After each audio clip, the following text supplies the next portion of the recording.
Yan, good afternoon teachers. Magandang hapon po sa ating lahat na sa ating mga viewers na nanonood sa atin today.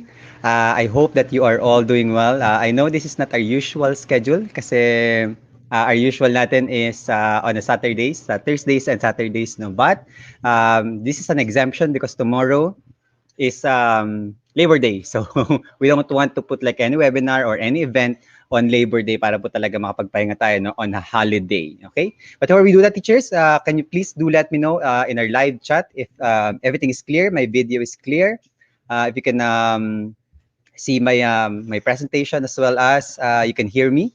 Baka po kasi I'm talking too much but you can't hear me. Okay? So please do let me know, teachers.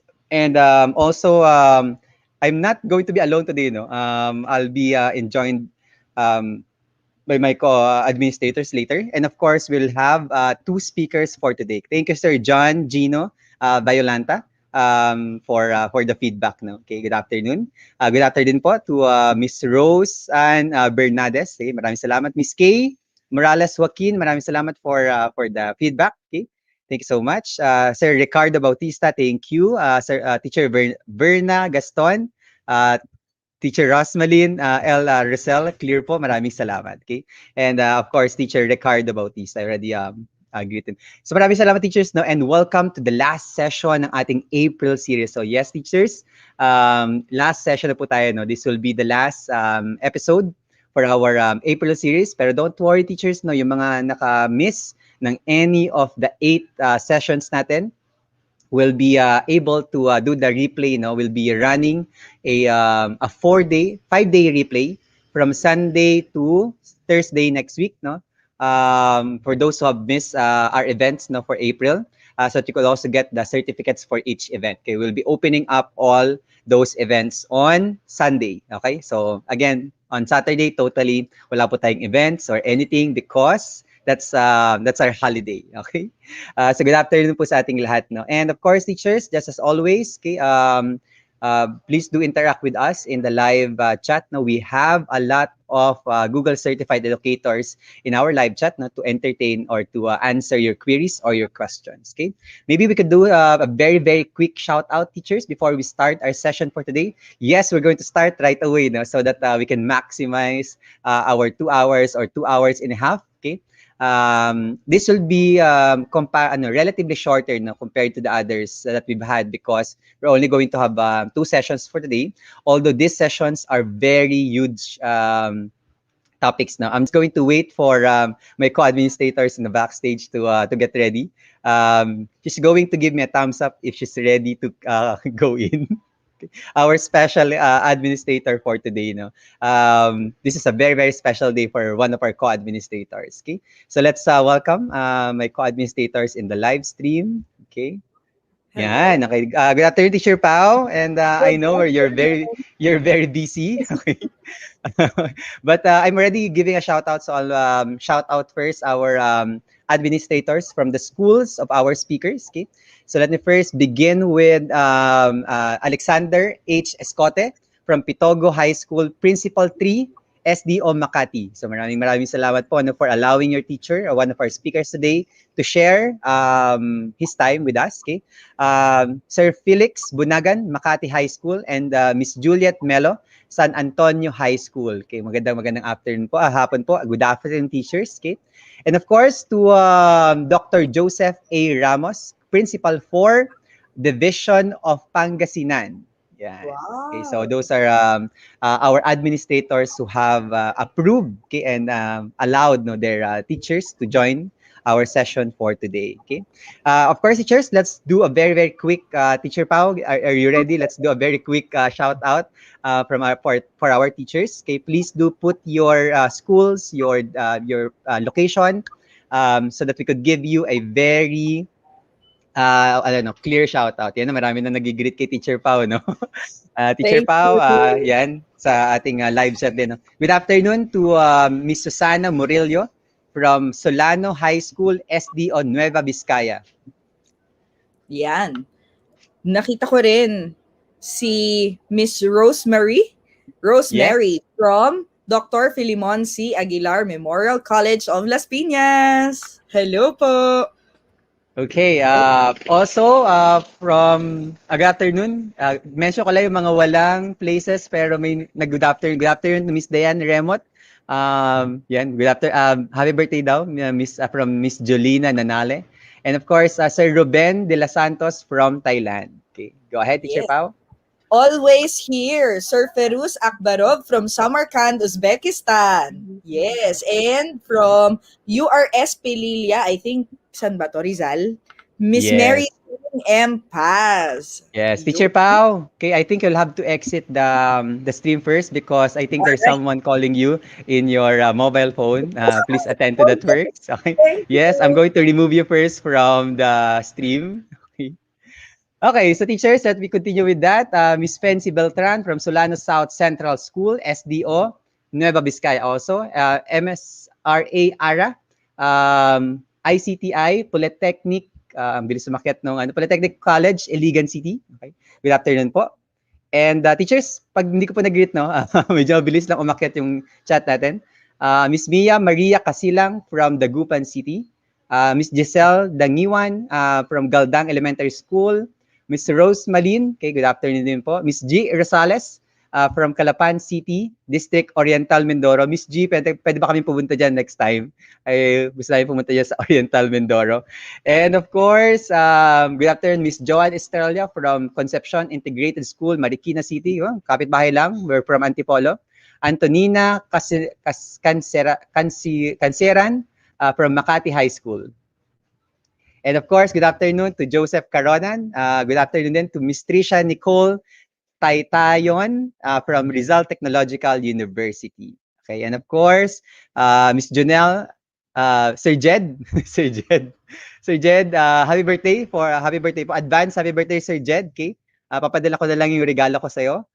Miss Crisel Olanda Onlagada from Rizal Technological University Pasig Campus. Yan.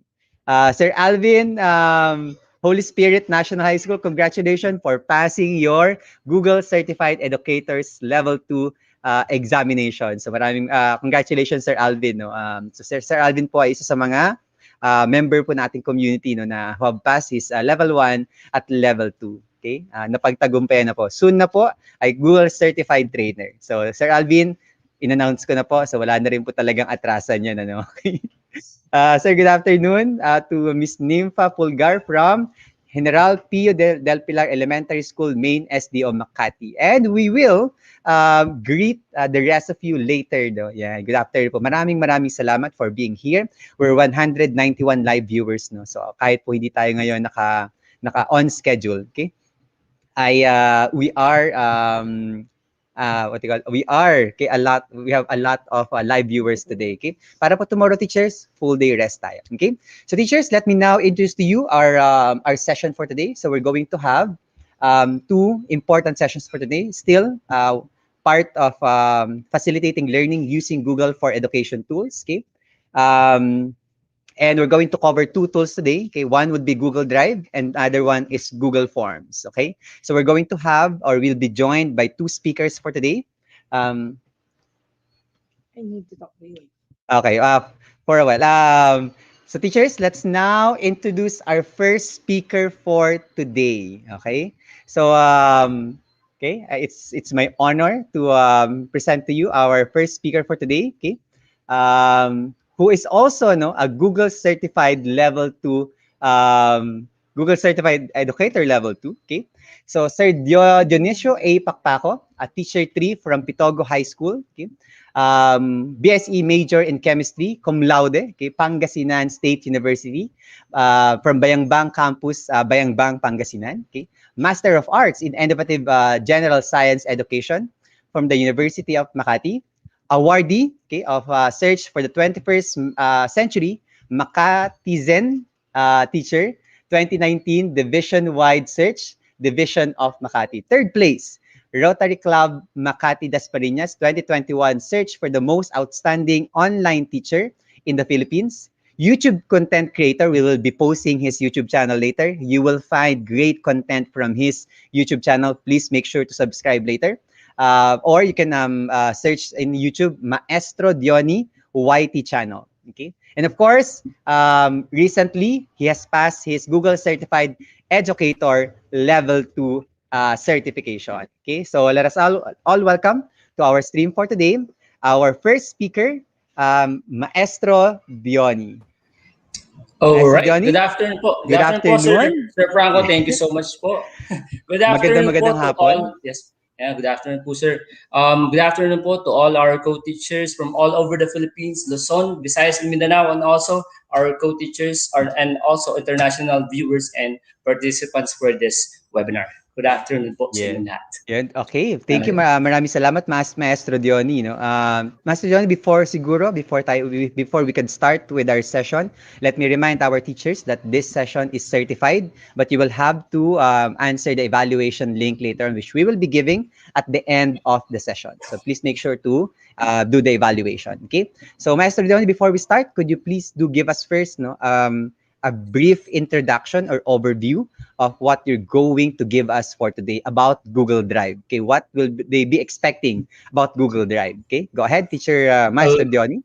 Yes, thank you so much, Sir Franco. For today's session, we will be discussing all about Google Drive and how we will be able to maximize the use po ng Google Drive. So as we go on, we will try to discuss po yung mga session outlines natin, and I hope I will do my best po to share what I know all about Google Drive. So yun po, Sir Franco.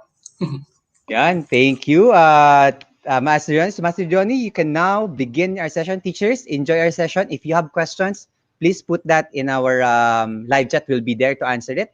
So Master Johnny, good luck to your session. And teachers, you will definitely enjoy this session on Google Drive. Okay.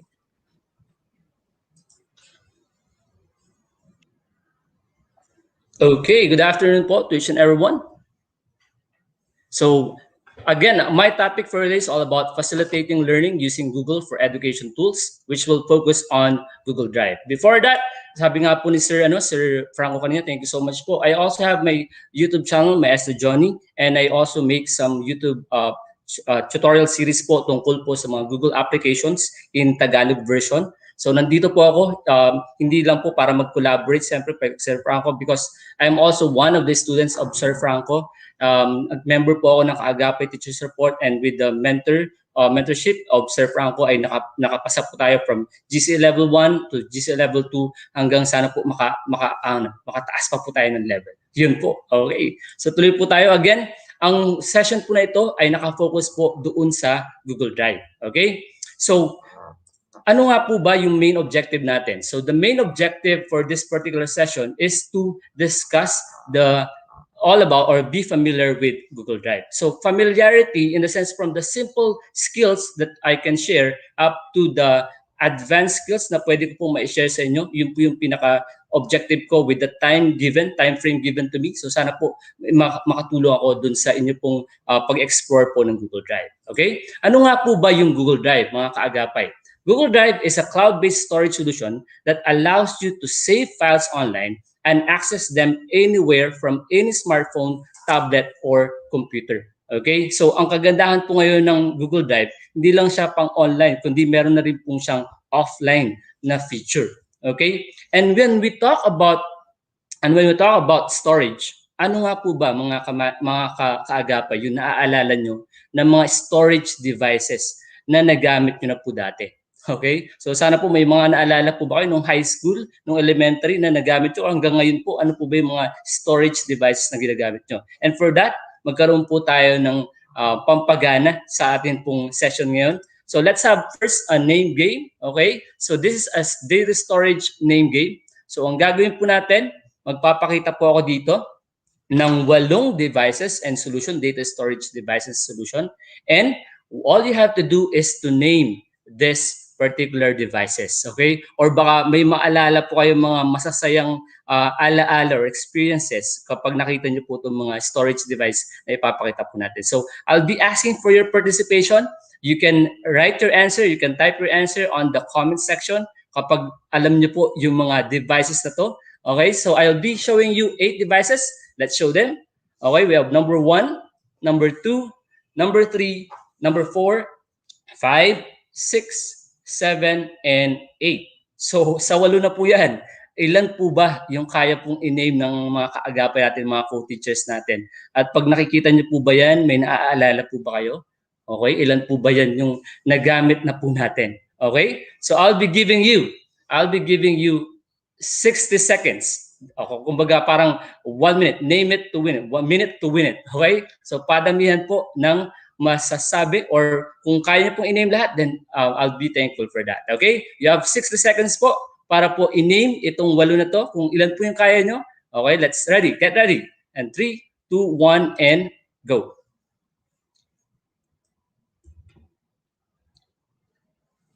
Okay, 3, 2, 1.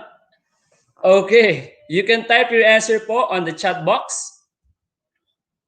Ayan, para po sa inyong sagot, ilan po ba yung kaya po nating i-name sa mga storage device na to? Pag nakikita niyo po ba yung number 4, may naaalala po ba kayo? Or pag nakikita niyo po ba itong number 2, ano po ba yung mga naaalala nyo na mga experiences? Okay, so 1 to 8, may mga perfect po kaya sa mga ka-co-teachers po natin? Okay, so we have 30 seconds left. So identify the following storage devices and solution that you can see on the screen. Ayun, may mga sumasagot na, Teacher Liz, yan. So ma'am, all right, 16 seconds. So Ma'am Glenda, thank you so much. Ma'am Marisa, Ma'am Prima, Sir Orlando, Sir June, yan, thank you so much po. Okay, 7, 6, 5, 4, 3, 2, and 1. All right. May naka-perfect po kaya doon sa atin pong sa atin pong pag-game ngayon. Okay, we have 8. So silipin na po natin. Silipin na po natin kung ano nga po ba itong mga 8 devices na to. Okay? So number 1. Ano po ay number 1? Ano pala yan? Data storage pala to number 1. And this is a punch card. Okay? Number 1 is punch card. Number 2 is a floppy disk. Ayan. Ito po yung abutan ko nung high school. Ito po yung first na data storage na naaalala ko talaga. Then we have number 3, SD card. Number 4, cassette tape. Ayan. Ilan po bang cassette tape ang tinry niyo pong baklasin at i-try pong i-measure kung gaano po ba kahaba yung film na nasa loob? Nagawa niyo po ba yun nung bata po kayo? And then we have number 5, hard drive. And then syempre po pinaka-common, for sure alam po natin to, USB flash drive. And then number 6 pwede yung number 7 po pwede po yan na iba-ibang sagot, pwedeng CD, DVD, or CDR, or DVD-R po pwede po yan. Okay? And then the last one is a cloud storage. So imagine from the punch card, yung pinaka-old na data storage natin, dito po sa 8 na to, ito po yung pinaka-oldest natin, yung punch card. From the, I think the new one, yung pinaka-modern na ginagamit natin, itong cloud storage, kumbaga. So cloud storage is now one of the storage solution that is used. Okay, and when we talk about cloud storage, now one example of this one is the Google Drive. Okay, so syempre run by Google, and for sure almost all of us have already used Google Drive. Tama po ba? So ano po ba ang advantage ng paggamit ng Google Drive? Doon po, siyempre po, bukod pa po doon sa mga data storage devices, mga physical devices that we are using. Okay, I'll be naming here 3 particular benefits or advantages of using Google Drive. And number 1, aside from free, meron po tayong free na kumbaga storage na pwede pong magamit. Ang number 1 na isa pong benefit or advantage is that, syempre po, it saves storage for space doon po sa ating device, sa cellphone, sa laptop, or computer. Doon po natin sinisave yan sa Google Drive. So, diba, dun sa cloud storage na tinatawag po natin. Aside from it saves storage for devices, another one also is that it is easy to access anywhere and anytime. You can use smartphone, laptop, tablet, or computer. Okay? And now, may feature na po si Google Drive na hindi lang po pwedeng i-access. Pwede na po natin i-access yung mga files natin online and offline, which we will discuss later on. Okay? And then po, the last one, siguro napaka-importante po, especially in this time of pandemic sa ating mga teachers, ay ito pong, yung Google Drive po is also a way for us to collaborate with our co-teachers, with our students, with the different admin, di ba? Isa po itong po pwede natin gamitin para makapag-collaborate tayo ngayon sa kanila. Since kumbaga hindi na tayo or bihira na yung pag-print ng mga documents para ipasa ngayon, pasend na lang, right? Tama po ba? So ito pong Google Drive ay napakalaking bagay po or napakalaking tulong para sa ating mga teachers. Okay? So as we go on, ito po, yung ipapakita natin, yung difference po nung atin pong Google Drive kapag tayo po ay gumagamit ng personal na account doon po sa Google Workspace account. Ano nga po ba yung pagkakaiba? So, syempre po, ito yung personal natin na Google Drive. Ito po yung nag-end ng @gmail.com, yung mga personal account natin, na pag gumawa po tayo, meron po tayong 15 gigabytes of free storage. That's 15 gigabytes po na free that we can use in the Google Drive. Okay? Per account po yan, 15 gigabytes. Now, for the Google Workspace, now ito po yung lumang G Suite for Education. Ito naman po yung by domain or by organization. So for example, sa amin po sa Makati, we have @depedmakati.ph.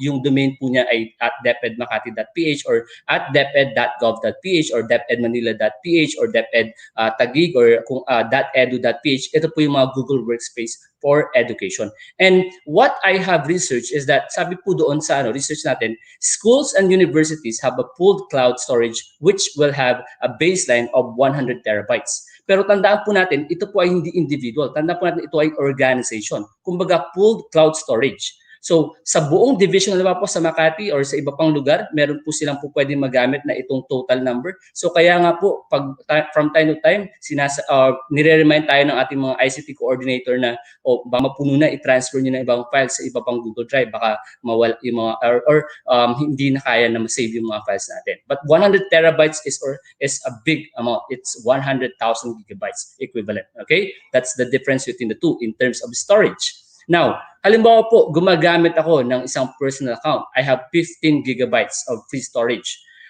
Pwede po bang i-upgrade yun dahil ayoko na po na gumawa ng bagong account para po hindi naman madami account? Pwede rin naman po yun. Pero syempre po, pag may extra tayo na magagamit, meron pong extra na payment. So I just want to share this one to you, but it's up to you if you want to kumbaga subscribe or upgrade. So this is from the Google, one.google.com. So there's what we call Google One sa Philippines, kung saan po pwede po tayo mag-upgrade ng mga personal account po natin. So from 15 gigabytes, if you want to upload or upgrade yung inyo pong data storage, pwede po yan to 100 gigabytes. Kaya lang po, may payment na nga na po. So, ito po yung mga payment. So, if you want to search on this one, just simply type Google One and then you can upgrade your account, okay, in this one para dumami po yung kaya niyo pong ma-store.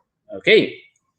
Now, for the session outline, I have prepared here for the time frame given to me. I have prepared 5 particular sessions that we will be discussing.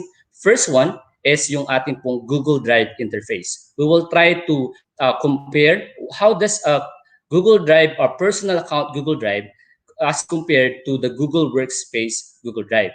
And number 2 also is how do we create and upload files in our Google Drive. Okay, so syempre, importante po yan. Paano po ba mag-create? Paano po ba mag-upload ng files sa Google Drive? Now, alam ko na po kung ano yung Google Drive. And then number 3, how do we organize the files and folders inside the Google Drive? So paano po ba yung mas magandang way para po ma-organize yung mga files po doon? And then we have here, how do we share files and folders inside our Google Drive? So sabi nga po natin, collaboration po, di ba? So paano po ba natin yung pag-share sa mga estudyante natin, sa mga co-teachers natin, sa mga heads po natin, sa principal po natin, or kung kanino man po natin gustong i-share yung mga files and folders po natin. And the last one is the other important things to learn. Importante rin po itong mga bagay. Ano po ba yung mga important things to learn? I-dissect po natin to. We have here some other things that we have to discuss, important things. Number 1 is, how do we make files available offline? Paano po ba natin gagawing offline? Pwede na po palang i-access offline yung mga files, kahit po Google Drive yun. Yes po, pwede na po yung kagandahan sa Google Drive. Another one is that, how do we search files in the Drive? Ano po ba yung mga techniques or tips na po pwede po natin na magawa para po mas madali po yung pag-search sa Drive po natin?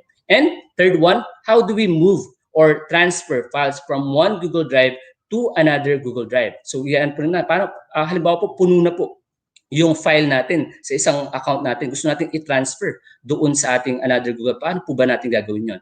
And the next one is, how do we add a shortcut folder to G Drive from external sources?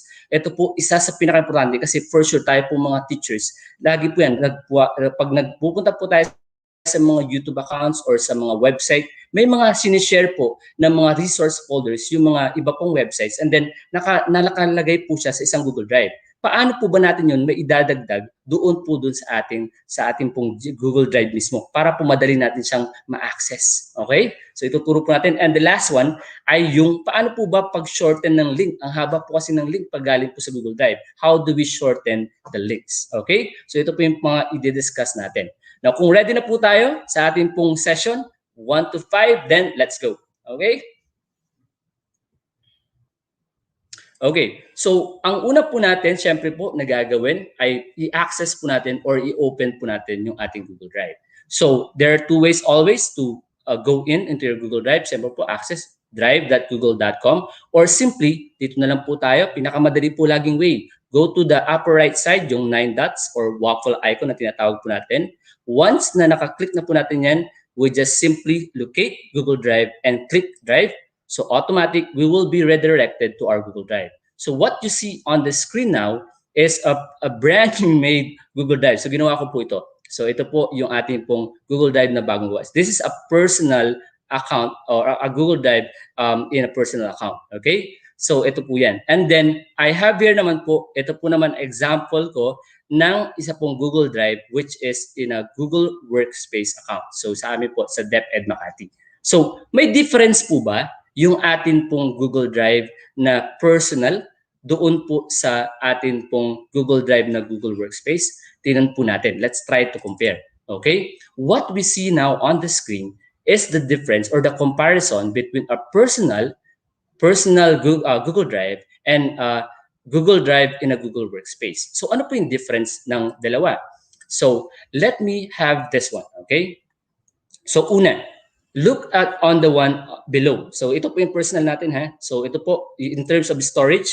If you try to compare in terms of storage, mapapansin po natin kapag personal account na Google Drive, meron po nakalagay dito 0 bytes of 15 gigabytes. So meron lang po talaga tayong 15 gigabytes na free. So diyan po natin makikita kung ilan na po ba doon sa 15 gigabytes yung nagamit po natin. Samantala po, pag Google Workspace, mapapansin po natin na nakalagay lang 0 bytes used. Wala po yung 15 gigabytes. Since ito nga po ay isang organization na account, so the admin, meron pong admin po itong Google Workspace na siya po yung nagko-control kung ilan po ba yung pinaka-main na pwede po natin magamit. So we are always reminded by our ICT coordinator nga na ilan na po ba yung pwede. So hindi po dito nakalagay. So iba-iba po kasi yung capacity. It depends also on the account na sinubscribe po dun ng ating division or ng district or ng organization. Okay? So that's one in terms of storage. Another one that you can notice here is this one, yung priority. So what is this one? So in terms of priority, yung priority po, then dito po yung mga files na lagi po na-open, lagi pong nabubuksan, lagi pong na-edit, nandiyan po. Nandito rin po mamaya na i-discuss natin yung tinatawag po natin na Google Workspace. Ano po ba yung workspace? Okay, i-explain po natin mamaya. So dito wala po yan, pero if you try to now, hindi naman siya ganun yung in terms of paggamit or in terms kung paano maggamitin yung Google Drive. Pareho lang naman po. Meron lang po talagang additional feature si Google Workspace as compared to dun sa personal account. Pero in terms of use, in terms of sharing, uploading, pareho lang naman po. Wala pong magiging problema. And the last one po, ito pong shared drives. Okay? You will notice that in the Google Workspace, meron po tayong shared drives. So ano po ba yung shared drives? So yung shared drives ay isang feature po ng Google Workspace natin. O, pag meron po kayo niyan, i-maximize po natin. So dito po, kung lagi po tayo nagko-collaborate, lagi po tayong may mga files po na lagi namang ginagamit or meron po kayong files na gusto nyo na nako-collaborate within your department or within your school, then shared drive is the best way for you to collaborate with your co-teachers. Okay? So yun lang naman po. Priority, yung shared drives, and then yung in terms of storage, yun lang po naman yung difference nilang dalawa. Okay? So that's the difference between a personal account Google Drive and a Google Workspace. Okay. So let's continue now our discussion. So after we compare the two in terms of their Google in terms of their kumbaga features, let's now discuss yung ating pong Google Drive interface. So ano nga po ba yung nakikita natin dito pag inopen na natin yung Google Drive natin? So una, pumunta po tayo magsimula po tayo sa left side natin, sa new. When you have this button, yung new button, this new button is a way for us to create a folder or to upload file. Dito po tayo mag-upload ng file. Kapag kita po tayo ng sample mamaya, pwede rin po tayo dito mag-upload ng folder. So ito pong file upload tsaka folder upload. Ito po yung kiniklik natin kung may mga files po tayo na galing sa computer po natin na gusto natin ilagay sa Google Drive.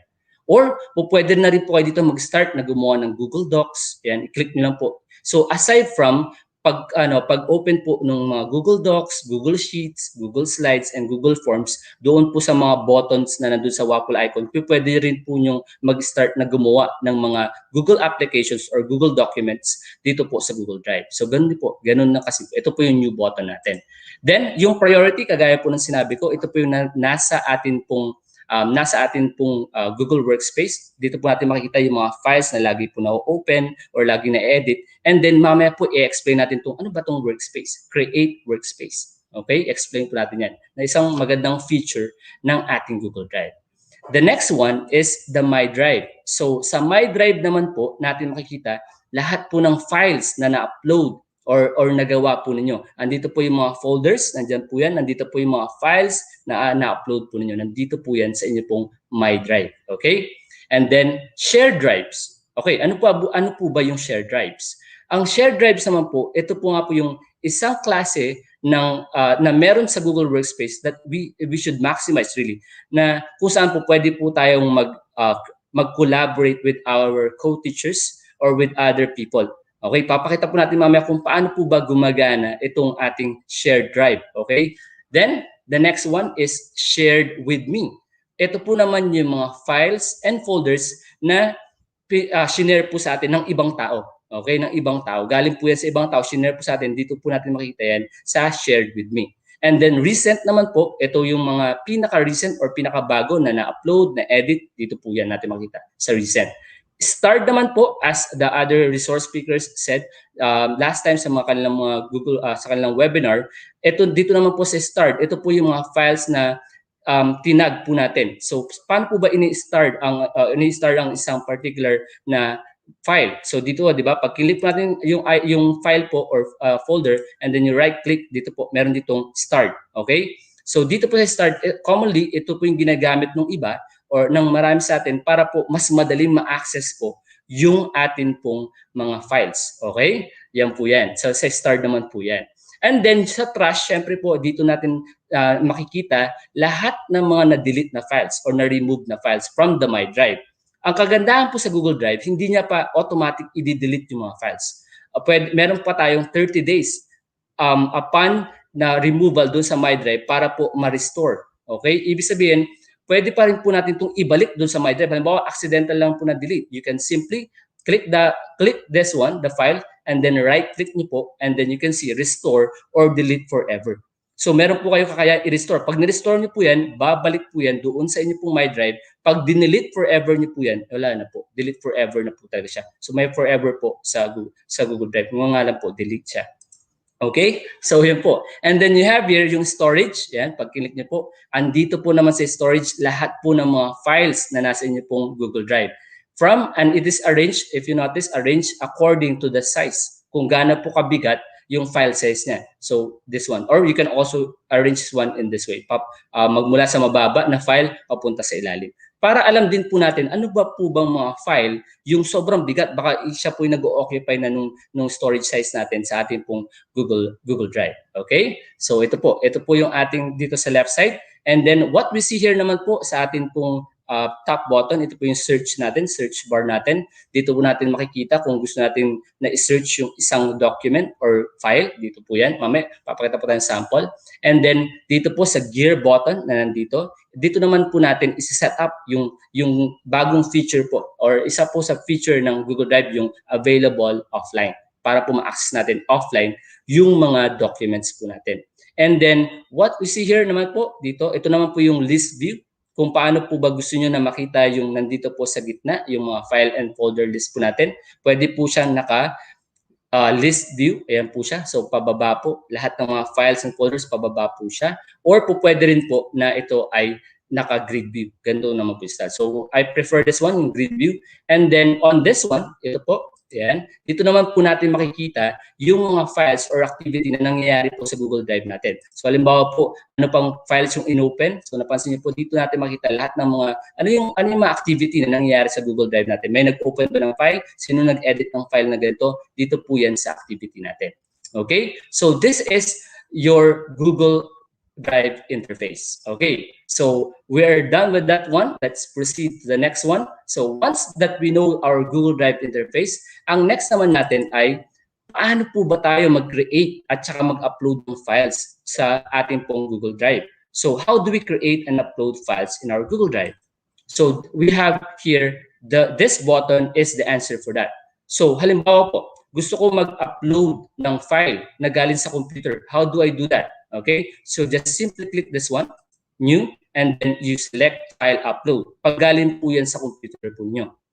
Or pwede rin po, actually hindi lang po dyan eh, pwede rin po dito sa My Drive, yan. So lalabas din po yun. Or dito lang po sa gitna, mag-right click po kayo sa gitna, lalabas din po yung mga buttons na yan. Okay, so tatlong way po, no? Napaka daming ways na pwede natin na mag-start na mag-create or mag-upload ng file. So, sir, I want to upload a file from the computer. How do I do that? So, simply click the file upload. Ayan. Pag once na naklik ko na po yung file upload, I have now the option to choose from my files. Ano po ba yung mga files na gusto kong madala from or ma-upload sa aking Google Drive. So, for example, I have the following files here. So, kung gusto niyo po lahat ito, pwede po. Yun po yung kagandahan din naman. Just simply click one of the files and then press Control A. Then masiselect na po lahat. Then you can already upload that. Or kung hindi naman po, sir, hindi naman lahat. So I just simply upload. I-click ko lang yung file na gusto kong ma-upload. Yan po. Ayan. So, ito po yung school kung saan po ako nagtuturo. Yan po, pag nakita yung picture na yan. And then, meron pang iba. So, ang gagawin ko po, para multiple yung pag-select, I just select one and then I press Control button and then select other things na gusto kong or other files na gusto kong i-upload. Ito po, tsaka ito po, halimbawa, gusto kong i-upload at tsaka ito po. So, halimbawa po, ito pong apat yung akin pong gustong i-upload. So, I just simply select or click Open. And then automatic, mapapansin niyo po dito na nag-i-start na po yung uploading ng ating po mga files. Okay? So, syempre po, mas mabigat yung file. It might take longer. Okay? Depende po dun sa file size natin. Okay? Ayan po. So, nandiyan yan. Automatic, dito po natin makikita lahat po ng mga files na-upload po natin. Same din po dun sa folder. Ganun din po. New, and then folder upload, and then just select the folder that you want to select. Ganun lang po yun kasimple. Okay? So, select and then upload. Okay? So, madali lang po. Tama po ba mga kaagapay? So, after we have done, so we have already created. So, pwede rin po ba ako mag-create dito ng mga bagong documents? Yes, pwede po.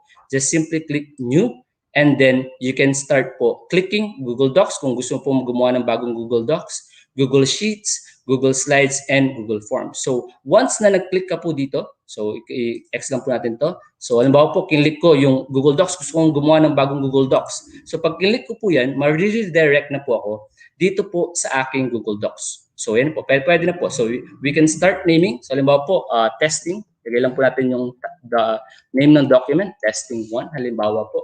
So, yan. Then, you can see here that it is already saved to my drive. Okay? So, ito pong document na to is already saved in my drive. So, when I go back, okay, X na natin. When I go back to my Google Drive and find nasan ba yung testing 1, it's already here in my Google Drive. So, sabi nga po, lahat po ng ginagawa natin, dito po yan napupunta sa Google Drive. Kapag gumawa po tayo ng Google Slide, dito po yan mapupunta. So, kahit na ano pong ginagawa nyo, kung biglang gumagawa po kayo ng Google Slide, Google Sheets, Google Docs, Jamboard, bigla pong nag-brown out. So, wag po kayong mag-alala. Yun po yung kagandahan ng Google Drive. Auto-save po siya. So, hanapin nyo lang po siya sa inyo pong Google Drive. Okay, so ganun lang po ang mag-upload at mag-start o mag-create ng files sa ating Google Drive. Okay, so ayan po. Next naman po natin, after natin mag-create, sir, nakapag-create na ako nakapag-create na ako ng file, nakapag-upload na ako ng file, ano po next? Ang next naman natin, so habang nagdadagdag tayo ng mga files sa Google Drive natin, dumadami ng dumadami. And what is the next thing to do? Siyempre po, the next thing to do is we have to organize our files and folders. So syempre po, para po hindi masyadong kumbaga masakit tignan, maganda rin po na alam din natin kung paano ba i-organize yung mga files and folders doon po sa ating Google Drive. And how do we do that? Syempre po, ito po yung mga tips natin. Number 1, create folders that make sense to you. Yan. So create a folder, use subfolders, color code your folders, try a numbering system, add emoji and special characters, and delete what you don't need. Siyempre po, pag medyo napupuno na, ang dami na, tapos alam niyo naman po na hindi naman na siya kailangan yung mga file na yun, then you can start deleting na po yung mga files. Okay? So, yan po. Paano po ba natin i-organize to? So, simulan po natin dito po. So, ang una po natin gawin, tignan po natin yung mga files. Anong klaseng files po ba yung nakikita ko dito? Meron ako ditong certificate, meron ako ditong picture, meron ako ditong pang IPCRF, mga COT, meron po ako dito mga exam. Okay, so gagawa ako ng folder kung saan i-identify ko kung anong klaseng file ang meron ako. So I have here already some of the folders. So certificate, Google Classroom, grade 7, grade 8, grade 9. Now, I want to make, wala pa akong folder para sa music. Meron ako ditong music pero gusto kong gumawa ng folder para sa music. So how do I make a folder? Simply go to new and then click folder. Yan po, folder. And then automatic, you can make a folder. You can name that to the name that you want. Halimbawa po, music folder. So music. And then once that you have already the name, just simply click create. And then you will notice na meron po tayo ditong folder ng music. Ayan po. Okay. So meron na, ready na. Pag nakita nyo na po, tapos napansin niyo po, grade 7, grade 8, grade 9, grade 10. Pag samasamahin ko na lang kaya ito sa isang folder para kumonti yung folder ko, pwede po. So I will be making a new folder. Pwede rin po this way. Right-click here sa gitna and then new folder. Pwede rin mo yan. And then, halimbawa, ilagay ko po dito SY, school year, mga files po. School year 20, then 21. Ito po yung magiging folder ko. Then I will create the folder. So you will notice I'll be having here a new folder, SY 2021.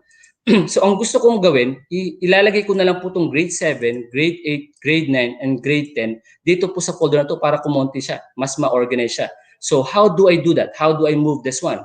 So you can do that this way. Ito medyo long way. So grade 7, and then you right-click you click the folder, and then right-click, and then you move to, hanapin po natin yung move to dito po sa context menu, and then tatanungin po tayo, saan folder po ba natin gustong ilagay yung atin pong folder na yan. Okay? So hanapin po natin yung SY, ito po yan. I-click po natin dito. And then, we have here, move here. So mapapansin nyo na mamumove na po yung grade 7 natin dito. Pero may mas mabilis po bang way, sir? Yes, meron po mas mabilis na way. Ang gawin po natin, i-click po natin yung folder. Yan. Pag may gusto po kayong gustong i-move. And then, gusto ko na po pag-isayin na para mabilis. Grade 8. And then, I'll press control button. And then, press grade 9 folder. Press grade 10 folder. Mapapansin niyo po na nag-highlight po siya. Tama po ba? So, ang gagawin ko na lang po dito, once na na-highlight na po tatlo, i-drag ko po, isi-select ko po isa dito, then I'll long press, and then I will drag it to the folder na gusto ko pong paglagyan para po mas mabilis. Then automatic po, yan po, i-move niya na po yung folder. Then click move, then mapapansin niyo po, lahat po ng folders na yun ay na-move na po dito sa bagong folder na to. Ganun lang po kasimple. Yun, di ba? Mga kakaagapay, so madali lang po, tama? Now, once na makakapag-create na tayo ng folder, ang next na po natin na gagawin ay kumbaga i-organize na. So, how do we do that? So, halimbawa po itong certificate. So, ganun din po. Ang pinakamabilis na way, i-click po natin, then click natin po control button, and then select the other file na gusto niyo pong hanapin or i-move. Then, pag na-select na po natin, i-drag na lang po natin. Parang binubuhat po natin, papunta po doon sa folder na gusto po natin paglagyan para po mas mabilis. Certificate, dyan po siya. Then, it will be moved there. Okay, so mas mabilis po. Alam po, ito pang COT, IPCRF, select, then control, then select. Okay, click, and then i-drag ko na po doon sa folder na gusto ko pong paglagyan. IPCRF po natin siya ilalagay. Saan po ba yung ating ditong IPCRF? So, nandito po yan. So, automatic, and then move. Okay. Ganun lang po kasimple. Tama po ba? So madali lang po ang mag-organize ng atin pong mga files. So gawin picture, okay? So bilisan po natin, then move. Okay? And then we with drag, dinadrag ko lang po, parang binubuhat ko po, and then I'll put here on the picture side. Okay, so that's that's one. Next po, pwede po natin na, alam niyo po ba na pwede natin kulayan din yung ating mga folders para po mas maganda sa mata, at the same time, mas madali po natin malaman kung ano pong files yun. So kayo na po ang bahala na mag-set ng kulay. So alam po certificate, you want it to be colorful. So just simply click on certificate folder and then right click and then po change color. Okay, ulitin po. So click ko po dito, right click and then change color. Pili lang po tayo ng kulay na gusto natin na i-assign para dun sa folder ng certificate. Ano ba po? Red. So yan po siya. Same po sa Google Classroom. Right click, change color, and then green. So in this way po, mas madali natin ma-identify kung anong folder yung para doon. Kasi tayo po yung nagsiset ng kulay. Tama po ba? So right click, change color, and then yellow. Yan po. So iba't iba, kayo na po ang bahala sa kulay. Siyempre po, kung ano po yung mga favorite ng kulay, kayo na po ang bahala. Okay? So yan po yung isa pa natin na po pwedeng gawin. Or mapapansin po natin dito na yung mga folders po natin ay nakaayos po alphabetically. Tama po ba? Pwede po rin natin yan na it starts with kung ano po yung nasa alphabetical arrange, pwede po na pabaliktad naman. Just go here, dito po sa right side and click this one. Mapapansin niyo po na mababaliktad naman po siya yung pinaka last letter. Yun naman po yung mauuna. So nakadepende po kung ano po yung style na gusto niyo gawin. Okay? Sir, meron pa po bang ibang gawin, ibang pwedeng gawin para po mas mapaganda yung ating pong pag-organize? Pwede rin po tayo actually na maglagay ng mga emoji para po pampaganda lang po doon sa ating Google Drive. So, paano po ba yun? Ang kailangan po natin gawin ay i-click po itong ating or pumunta po sa emojipedia.org. So, it's a website kung saan po pwede po tayong mag-search ng mga emoji na pwede po natin ilagay doon sa folder. Halimbawa po sa video. So sa video, gusto ko po ng clapper board, yung parang pang video natin na parang mga emoji, mga pictures po. Then press enter. Ayan po. Okay, mag-search tayo. Then you will notice here, meron po ditong clapper board para po dun sa video. So pandagdag lang naman po. Again, nasa inyo na naman po ito kung ano po yung kumbaga style na gusto nyo para po sa inyong pag-organize na inyong file. So ika-copy ko lang po yung atin pong clapper board. Yan, copy. And then I will go back dun sa aking Google Drive. So hanapin ko po yung aking pong video. So I will rename the video. So paano po ba mag-rename ng video? Right click and then click po natin tong rename. Okay? Yan po. Then ang gagawin ko na po, i-paste ko po dito yung na-copy ko po na clapper board. So simply right click and then paste. Mapapansin niyo po na may na-insert na po na clapper board dito po sa atin pong name. So yan. So pandagdag po yan. So halimbawa po pictures. So ano po bang magandang emoji para sa picture? Siguro po camera. So try po natin ang camera. That's one for this one. Okay? Camera. So meron po dito mga emoji. So ito na lang po yung gamitin natin. Camera. And then po copy. Ayan. Emojipedia lang po to. Sa Emojipedia, type nyo lang po sa Google para po ma-search nyo. And then sa pictures. Okay? Isa pang way or shortcut para po mag-rename. Simply click po N. Okay? N. I-click nyo po yung folder, then click N, automatic, marirename na po. Yun po yung shortcut, letter N. Okay? And then po, i-paste po natin, right-click, and then paste. Okay? So, meron na po tayong camera. So, pandagdag lang po. Kumbaga, pampaganda lang po yung Google Drive natin. Pero again, it's your choice po kung ano po yung gusto natin. Okay? Po, pwede rin po nalagyan natin ng number. Halimbawa po, itong science learning materials, gusto po nasa unahan siya dahil yun po yung mahalaga sa akin. So, I'll just click this one. Press N para po ma-rename, N, letter N, and then I'll put number 1. Okay? So mapapansin niyo po na nagkaroon ng number 1, so nandito na po siya, umaangat po siya doon sa pag-aayos po doon sa folder natin. Okay? That's another way of organizing our files and folder. Okay? So yan po. Now, another important feature po ng ating Google Drive ay yung tinatawag po natin na workspace. Okay? So okay na po yan. Alam na po natin na mag-organize, mag-color code. So, ang dami na po natin pwedeng way para po mag-organize ang file.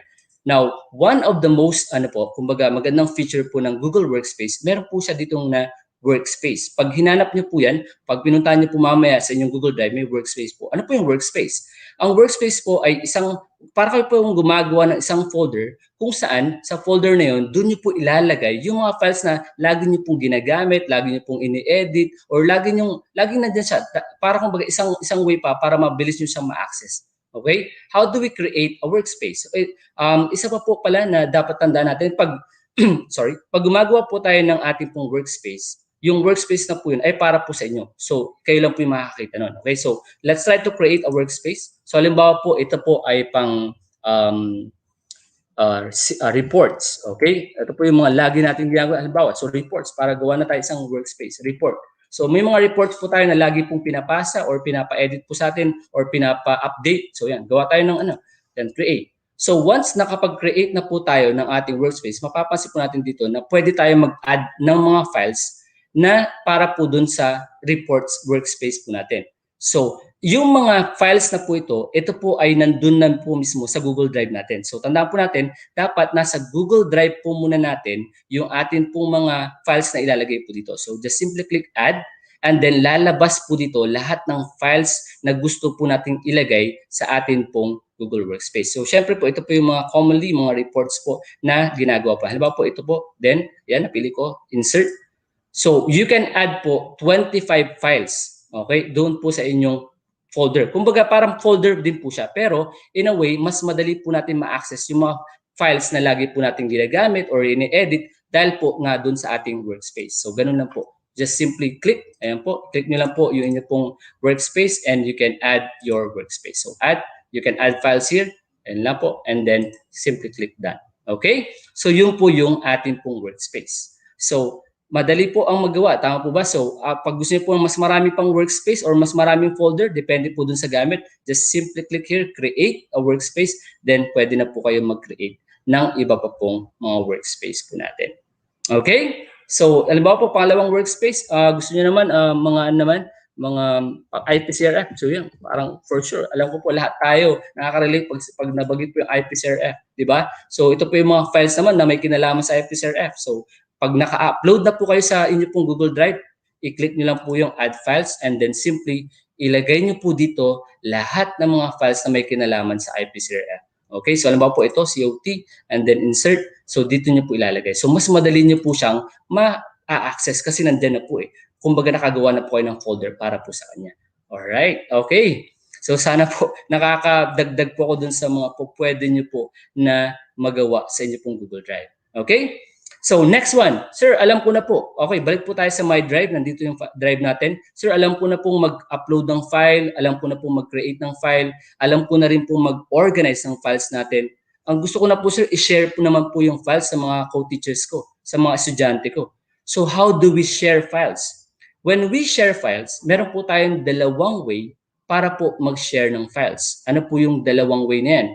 Pwede po tayo mag-share ng file sa mga specific na tao. Okay, siyempre po through their email accounts. And po pwede rin po through the link. Okay, using the link. Po pwede rin po yan. Okay, so how do we do that? Dalawang ways para po ma-share. So, halimbawa po, meron akong file na ginagawa. Gusto ko na makapag-collaborate sa iba pang mga teachers. Halimbawa po, ito pong ating document. Like, for example, Okay, natin. So for example, this document, I want this particular file to be collaborated to or to be shared to other teachers. Okay, so anong gagawin ko? I'll just simply select the file muna tayo, and then right-click ko po siya, and then hanapin ko po yung share.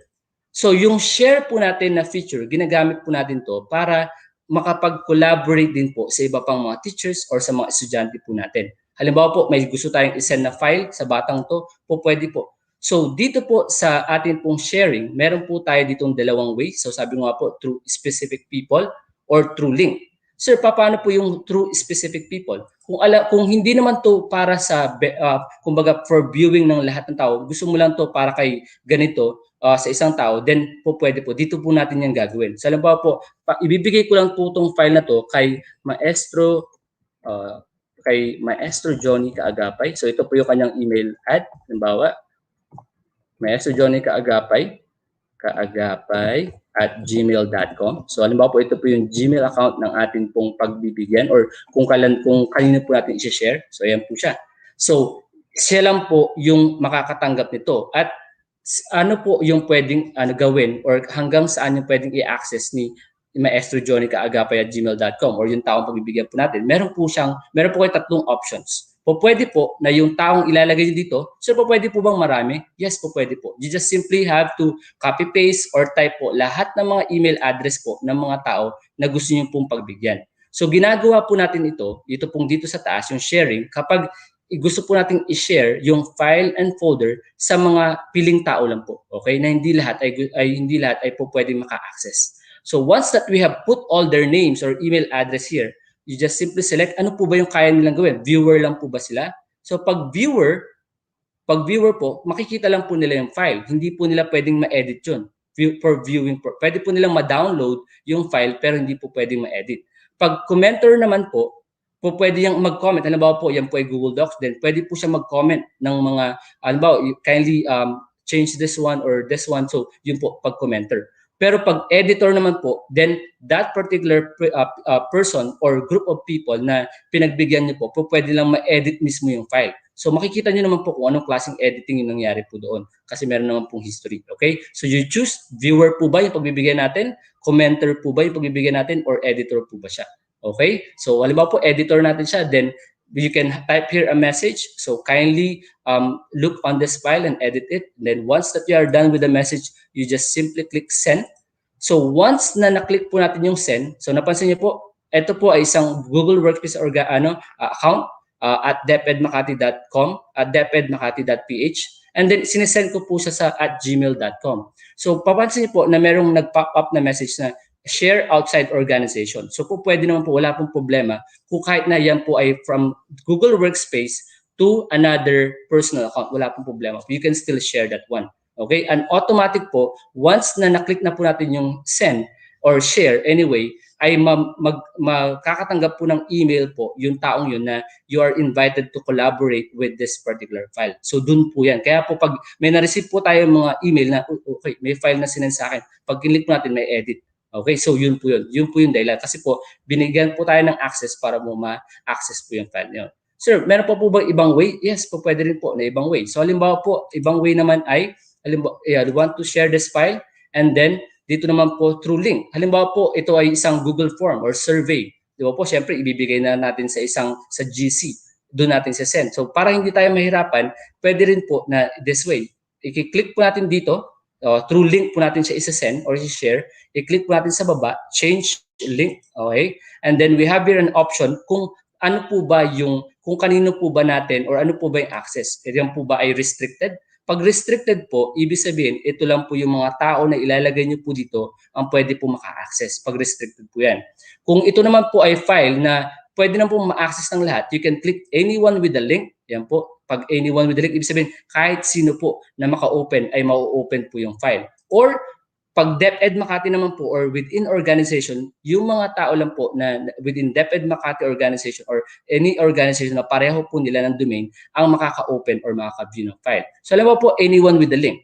And then, kahit na po nilagay natin anyone with the link, meron din po siyang tatlong options. Yung anyone, yung kahit sino po ba na yun, ay viewer lang po ba? Ibig sabihin po, pwede niyang ma-view yung file or pwede niyang ma-download yung file. Commenter po ba? Pwede po ba mag-comment yung tao na yun or yung mga tao na yun na makaka-access ng file? Or editor, pwede po bang ma-edit ng tao na yun yung file na yun? Okay, so again, option niyo po. Ano ba po, since ito po ay Google form or survey form, so click natin viewer lang. So done.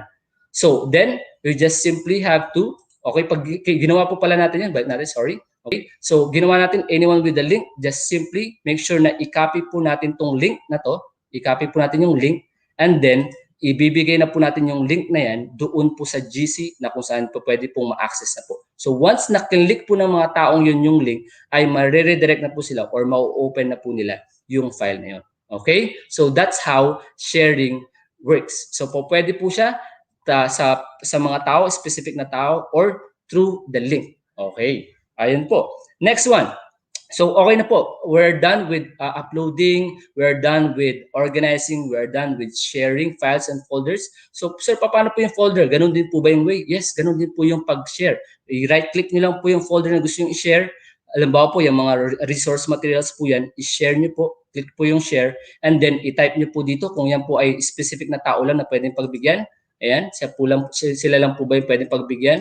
So, click po and then ano po ba yung pwedeng gawin ng mga taong yun na pagbibigyan? Viewer po ba? Commenter po ba? Or editor? Okay, kung editor po, and then click na po natin send, automatic po makakatanggap po sila ng email na you are invited to collaborate or edit this particular file. Or pwede rin naman po na kung hindi po yan, kung hindi, anyone with the link, ganun din po, link po ulit.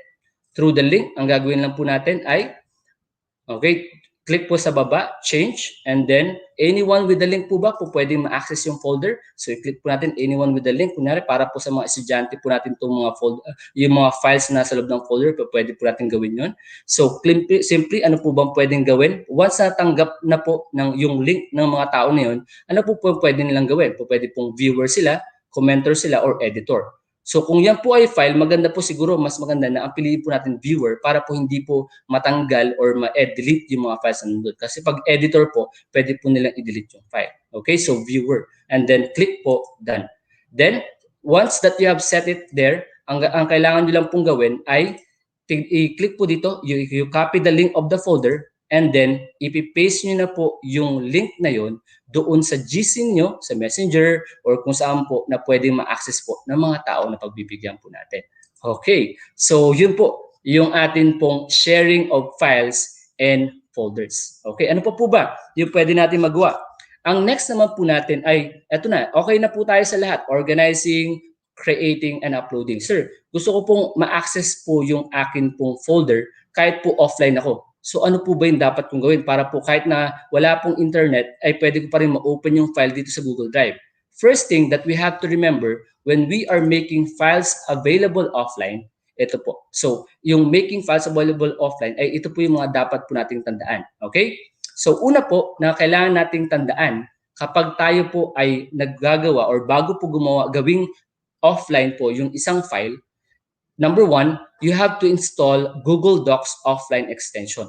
So kailangan niyo pong mag-install ng Google Docs offline extension sa inyo pong computer. So saan po yan i-download? Ito po. Papakita natin mamaya. And then number two, after you install the Google Docs offline extension, number two is to make sure you are connected to the internet before setting up a particular file offline. So bago niyo po iset na maging available offline po yung file na yun, make sure na konektado po muna kayo sa internet. Kasi isi-sync nga po ni isi-set nga po ni Google na maging available offline siya. So dapat may internet po muna tayo. Then number three, once na naging available offline na po yung file na yun, dapat po ang gagamitin natin browser para po ma-access yung file kahit po walang internet ay Google Chrome browser. Sir, paano po ba mag-set? Una po, sabi natin kanina, pumunta po sa ating Chrome Web Store para po ma-download ito pong ating pong Google Docs offline. So mapapansin niyo po sa akin pong computer na download, na-install na po, nakalagay na po dito, remove from Chrome, ibig sabihin po ay na-install na po siya sa aking computer. So all you have to do is to search here yung Google Docs offline, and then once that you have find it, you install it, click install, and then ready to go na po yan. Okay? So baka kasi pag sinet po natin dito, baka medyo matagal yung pag-set. So in-install na po natin yung Google Docs offline. So tandaan po natin, bago po tayo mag-set ng isang file available, to make it available offline, make sure na naka-install po itong extension na to. Dito po yung makikita sa Chrome Web Store. Okay? So continue po tayo. So once that we have set it, ano po yung next na gagawin, sir? Ang next yung gagawin pag na-upload or na-install na po yung Google Docs offline ay i-click po itong gear button. Ayan po, nandito po yung gear button. And then click po settings. Once that you have click settings, mapapansin niyo po dito na naka-click na po dito. Pag bago niyo pa po yung gagawin, hindi pa po ito naka-tick or naka-check. So, i-click niyo po ito dito po para maging offline po yung mga files na gusto niyo pong gawing offline. Make sure na this is naka-check po or naka-tick. Okay? Tandaan po natin, dapat po naka-tick po yan. Then, i-click po natin, done. It will take time. Depende po. Makita niyo po dito, magsasabi po siya na siniset niya na po yung Google Drive niyo as offline or available offline. So, hindi pa po mismo lahat yung files doon. Siyempre po, isi-set pa lang po natin. Once na nagawa na po natin to, so, ulitin po natin, nag-upload po tayo ng Google Docs, tapos po pumunta tayo sa gear button, and then settings, and then we tick this one, we check this one, we make sure na naka-check po yan, then we are good to make a file available offline. Sir, how do we do that? Mapapansin nyo dito na pag nakaset na po offline yung inyo pong Google Drive, meron po kayo dito makikitang sign. Ito po, yan.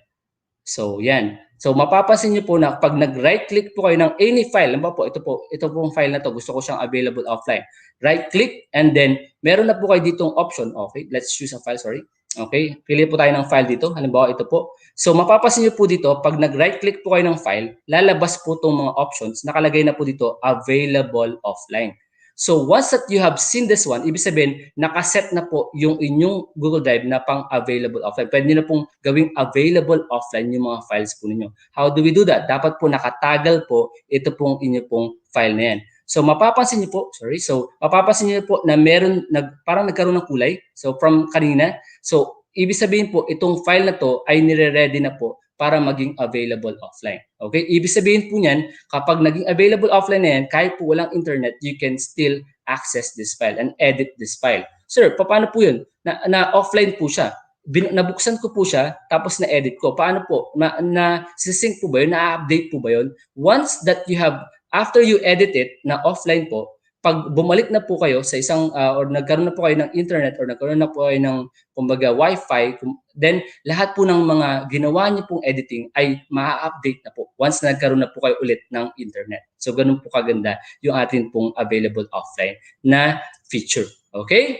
So, sana po ay naano po natin, balikan natin. So, yung pag make available offline, install Google Docs offline extension. Make sure you are connected to the internet bago po maging offline, and then use Google Chrome browser para po yan. Okay? So, yun po yung atin pong pag-make ng available offline. Next po, okay, din natin sa oras natin. Ang next naman po natin ay how do we search file in our drive? So, ayan, makasama sana yung internet natin. Ayan po. So, searching files in the drive. Paano po ba tayo mas madali? Halimbawa po, ang dami na nating accounts or ang dami na nating files na nandoon sa ating Google Drive. Sir, paano po ba yung tip natin na pwedeng gawin para mabilis po yung pag-search ng file? Ang gagawin lang po natin ay dito po tayo sa search bar. So, either, ang pinakamabilis po, pag naalala niyo po, try niyo pong i-alalahanin yung anong word po ba yung naaalala niyo kapag dun sa file na. Halimbawa po, COT.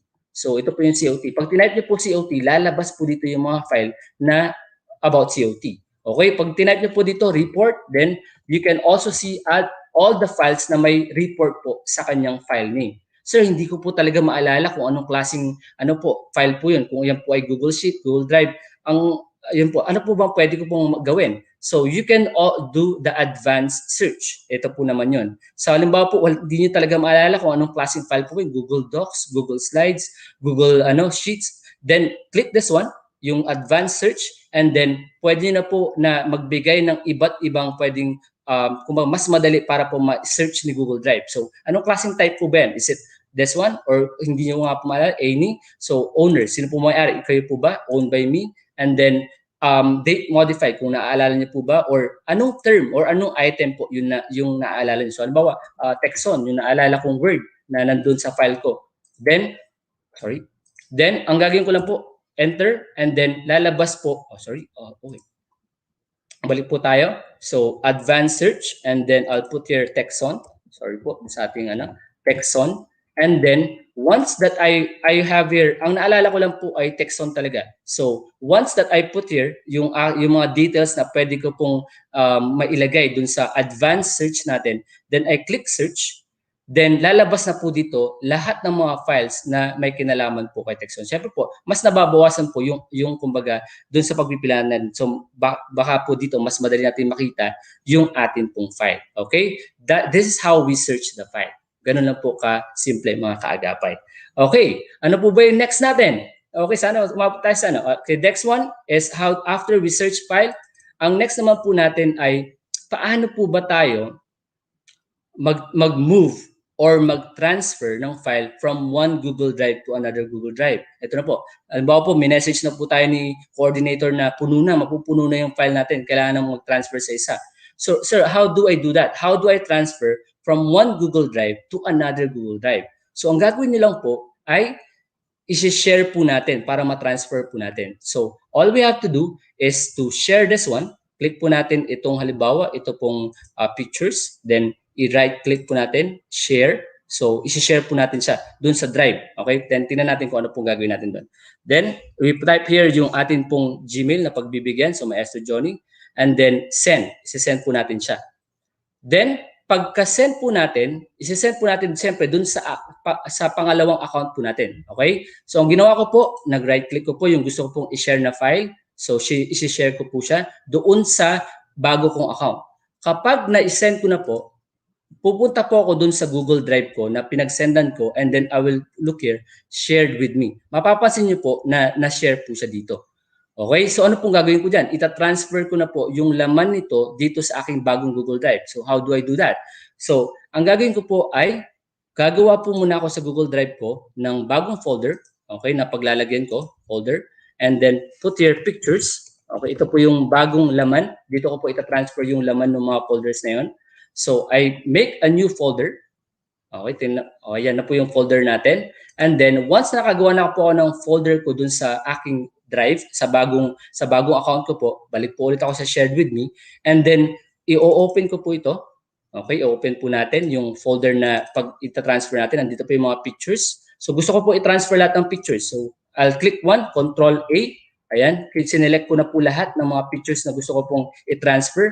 And then I will right click po. Ayan, and then I will move all these files to the new folder that I made. So tingnan po natin. So hintayin lang po natin mag-set up. So right click and then move to. So nagsi-set up po siya. Ayan. So pupuntahan ko po yung folder na ginawa ko sa drive ko, sa bagong drive ko. Dito po siya. Ito po yung ginawa ko. So open, and then I'll click move here. So mapapansin niyo po na from this folder na meron, nakikita niyo po ngayon, i-move ko na po lahat ng files ko doon. Click move, and then wala na po siyang laman. So pag pumunta po ako dun sa bagong account ko na ginawa kong folder pictures, andun na po yung account na lahat po ng mga pictures na tinransfer nyo. So ang gagawin nyo na lang po, balik po doon sa folder nyo. Since na-transfer nyo na po yung laman nito, pwede nyo na po itong burahin. So right click nyo lang po and then remove para po mabawasan po yung inyo pong file. Ganun na po siya kasimple mga kaagapay. Alright. So yun po, di ba? Napakasimple nung pag-transfer natin from one Google Drive to another. Hindi na po natin kailangang i-download tapos i-upload po ulit. So we can do that. Okay.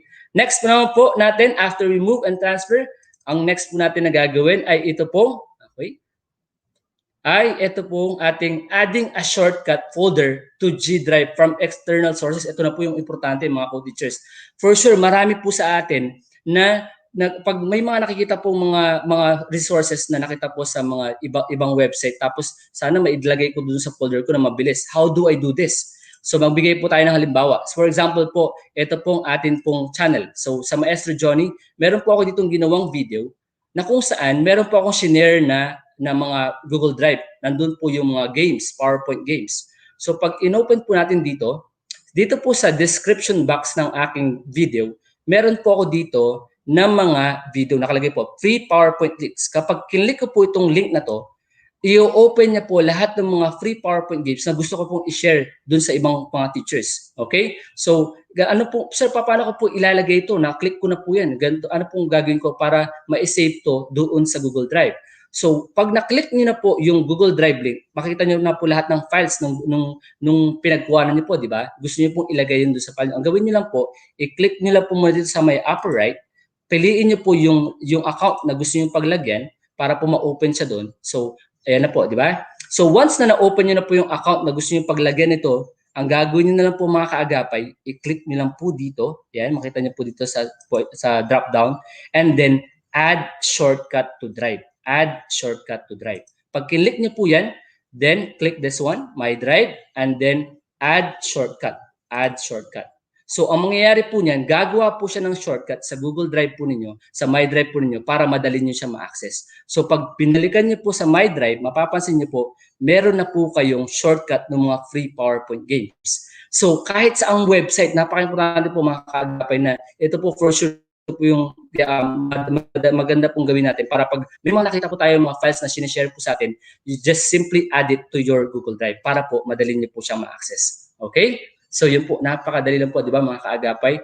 And then, the last one po, last one na gusto po natin i-share, okay? Ay yung paano po ba tayo mag-shorten ng link. Sir, meron po akong link na gustong i-share sa co-teacher ko, pero ang haba ng link, sir, pwede po bang paiksiin? So kahit anong link po na gusto yung gawin, halimbawa po, ito pong file na to, yung simple report, gusto natin siyang i-share So share through link. Ayan, click ko po yung file na gusto ko pong i-share. Ulitin po natin, ito po yung file na gusto natin i-share. Right click and then po share. Tapos po dito, anyone with the link can view. Okay, anyone with the link can view. Ang gagawin ko po ay kikopy ko po yung link, copy link. Okay, copy link. And then pupunta po ako sa isang site na po pwede pong mag-shorten ng link kasi usually mahaba po talaga yung link eh. For sure, alam niyo po yan. Okay? Para po mapaiksi yung link na yan, copy link and then punta po kayo sa tinyurl.com or bit.ly.com na po pwede pong magpaliit ng mga file and then ipipaste niyo po dito yung mahabang link ni file, paste. Ayan. Then ang gagawin niyo lang po ay gumawa po ng alias. Ano po bang file 'yun? Picture po ba 'yun or simple report? Gawa po ako dito, halimbawa, simple report po yung pangalan. So alias po ay yung pampaiksing pangalan lang po niya. So dapat po ay may kinalaman din dun sa file na gusto niyo yung gawan ng tiny URL or ng shortened link. Halimbawa, simple report 1. Okay, nagagawa na i-paste ko na po yung long URL and then I have here the alias and then I'll just click make tiny URL. Ganun lang po kasimple mga kaagapay. Then you have here now the shortened link. Yun po. Ganun po kasimple po yung atin pong pag-shorten ng link. Para po, di ba minsan po pag pinipaste or sinesend po tayo sa GC, ang haba ng link, po, pwede naman po palang paikliin eh. Through the use of the tiny URL. Okay? Yun po. So, yun po yung kabuuan na gusto natin i-share. So sana po nakatulong tayo. So organizing, creating, sharing files, making files available offline, searching the files in the Google Drive, moving files from one Google Drive to another, adding a shortcut to our Google Drive, and shortening links. So yun po mga kaagapay yung gusto natin na i-share sa inyo. So let me end with this one. Let me present this one. According to Sundar Pichai, the CEO of Google, technology alone will not improve education, but it can be a powerful part of the solution. So alam naman po natin in this time of pandemic, napaka-importante po talaga na edge din po natin kapag mas marami po tayong mga apps or na alam. Tama po ba? So sana po ay nakatulong po itong ating webinar series. So maraming salamat po sa pagsubaybay. Maraming salamat po sa pakikinig po sa ating webinar po tungkol po sa Google Drive. Thank you so much po. All right.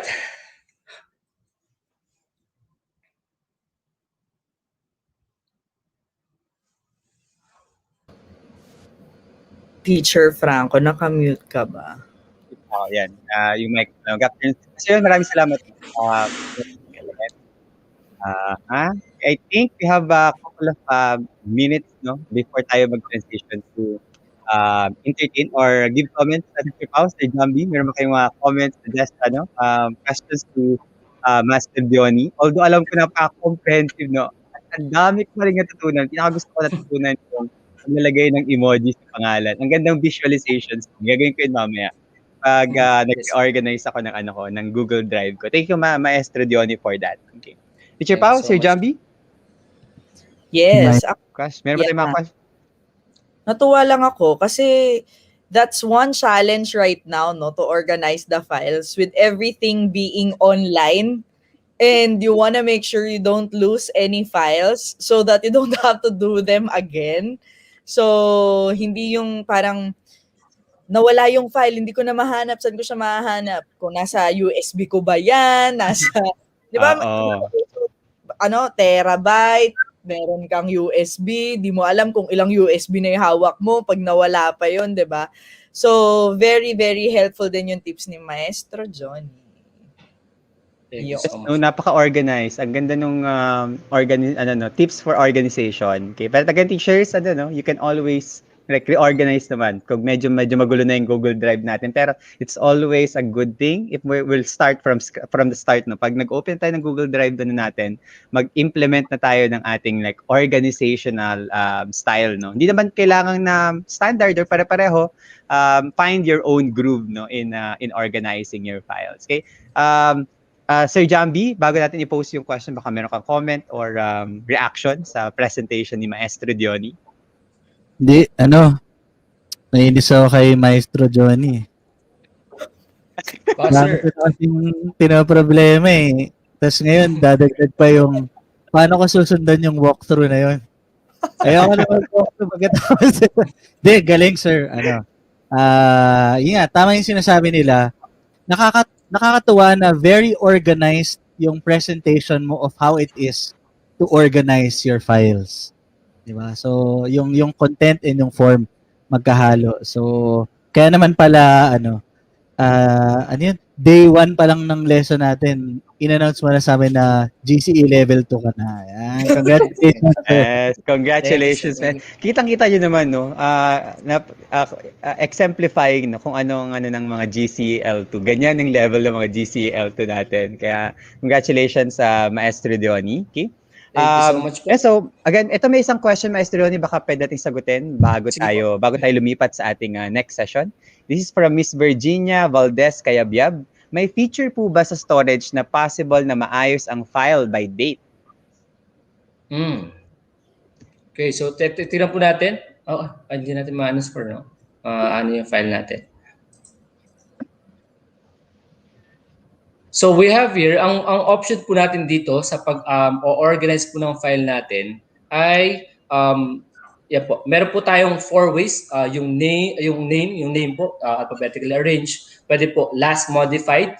Depende po dun sa modification kung ano po yung pinaka-last yun na na-modify po, pwede rin po. Or yung last open by me. Bali po doon, pag kinlik niyo po doon sa may drive po ninyo, sa my drive po ninyo, may makita po kayo doon sa bandang gilid ng folder na name tsaka parang arrow button. Pag kinlik niyo po yung name button doon, meron pong 4 na options na lalabas. Yung name, last modified by me, and last open by me. So doon po nyo po pwede rin ma-organize. So dito po yan, mga co-teachers, mga ka-master, mga kaagapay. Ayan. So dito po sa my drive, then pag kinlik niyo po dito, you can arrange your files by name, kung ano po yung last modified by kung sino po yung nakapag-modify kapag nakashare po yung file, last modified by me or last open by me. So pwede niyo pong i-click yan. So makita niyo po dito na nagre-rearrange po siya. Depende po dun sa napili niyo po na way ng pag-arrange po niya. Last modified, so yan po, magbabago-bago po siya. Okay, that's how you organize din po yung inyo pong or arrange yung inyo pong mga files. Okay?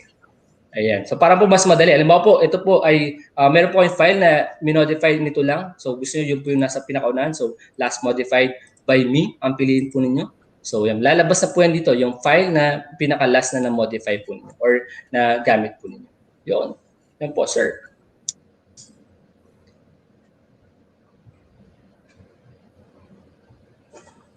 Sir Franco, may isa pang tanong. Baka pwede Yes po, mong sir. sagutin. Opo, sir. Opo. Yun sir, may tanong. Ano daw yung ma-advise mo sa naka-Huawei phones? Sir Franco, naka-Huawei din, di ba? Huawei po. Sir Franco. Actually, wala nang problema. Nakaka-download naman. Pero kailangan mo lang pumunta, for example, sa natin. I think hindi ka na, wala na nung Google Play eh. So you'll have to go to the website. Doon ako nagda-download ng applications. Pwede pa rin naman mag-download ng kaya lang baka dahil siya na yung pinakabago, no? Kasi may iba na ulit protocol. Dahil sa akin medyo luma. I'm using a P20 eh. So hindi ako sakop nung changes sa Huawei. So may mga go around naman po yan, no? You can get nagbi-build naman si Huawei ng sarili niyang platform. Pero yun, magkakaroon ng limitation lalo na sa mga bagong Huawei user. Okay? So I think that's way out no of our of our capacity to solve no. Aside from that, by the way, thank you so much Master Diony for answering that question about yung organization or view. But again, teachers, you can always maximize din yung search bar ni Google Drive. Napaka-powerful niyan. Okay, so if you're searching for a file, you can filter your search no according to file type, okay, yung ownership, etc. No, so that will also help you locate and find your files in your Google Drive. Okay, so yan. Maraming salamat, Maestro Diony. Maestro Diony will be parking you for now, no, into our backstage, okay, as we welcome our next speaker for this afternoon session. Teachers, if you have more questions, Thank you so much po. Yan, maraming salamat maestro. Okay? Teachers, if Thank you you have po. more questions for Maestro Diony, he will be at the live chat, no? So please do indulge him if you have questions, okay? And he will be back later for our panel discussion, okay? So Correct. Maestro Diony, we'll see you in a while. Thank you. Tsaka wag po ninyong kalimutan na mag-subscribe. Yes, okay, we'll be posting again the link, no, to his YouTube channel. You will find like so much content, no? Napakaganda ng mga content ni Maestro Diony. Okay, plus ang maganda sa mga content niya, it's all in Filipino. Okay, so very well, no? Easy to understand. Okay, go Sir Jambi. Maybe we could proceed now to our next session for this Sure. afternoon. Okay. Or My honor. before Sir Jambi. Pareho ko Before- namang my honor yan. Ano bang... Okay, before we have it's or after this session. I think we can do that after the session. Ay, okay. Okay, Naguguluhan so na we'll do that na. Naguguluhan din ako. Go ahead, Sir Jambi. Ayan. Walang problema, Sir Franco. Our next speaker is a proud product of the Department of Science and Technology. Wow. Which helped him finish his bachelor's degree in mathematics at Don Mariano Marcos Memorial State University, South La Union Campus as, take note ha, cum laude. He was thereafter given the opportunity to serve our country through, of course, the vocation of teaching. It then paved the way for him to become a Special Science Teacher 1 at Alejandro F. Oligan National High School in Sison, Pangasinan. And for 4 years in his professional career, he has always envisioned teaching as an act of service to serve other people. As a public secondary school teacher and an advocate for STEM education, he serves his students through teaching them with his own special way in helping and guiding to realize their fullest potentials and recalibrate these young minds and hearts who, sooner or later, will greatly serve and contribute to our country. Ayan. Obviously, a very passionate and dedicated teacher, and very important, a Google Certified Educator Level 1 at that. Mga kaagapay, I am honored to introduce to you our second speaker, Mr. Mark JBS Biano. Good afternoon, sir. Hello po, good afternoon po sa ating lahat. Good afternoon po sa mga online viewers and sa lahat po ng Division Pangasinan 2 nanonood, mga teachers in the public school. Good evening. Magandang gabi po sa ating lahat. At talagang it is my obligation to applaud Sir Johnny for a very comprehensive parang walkthrough na ng Google Drive yung ginawa niya. So parang may pressure kasi ako yung but I try my best to discuss what I need to discuss, especially for the public school teachers or even the private na magagamit nila yung topic ko for their teaching and learning process. Specifically, yung title kasi ng part 8 ngayon ng April series natin is How to Facilitate Learning in Our Instruction. So that's my focus. And pwede na po ako mag-share. I'll be sharing my slides na po. Okay po. Yeah, sure, sir. Go ahead. JB. Go ahead, Sir JB. Good luck, Yes. sir. Okay, so good luck, Sir JB. Okay, and teachers, enjoy. Again, if you have questions, okay, you know that we're at the live chat. Okay, so you'll find us there. Okay, good luck, good luck, Sir JB, and enjoy, teachers.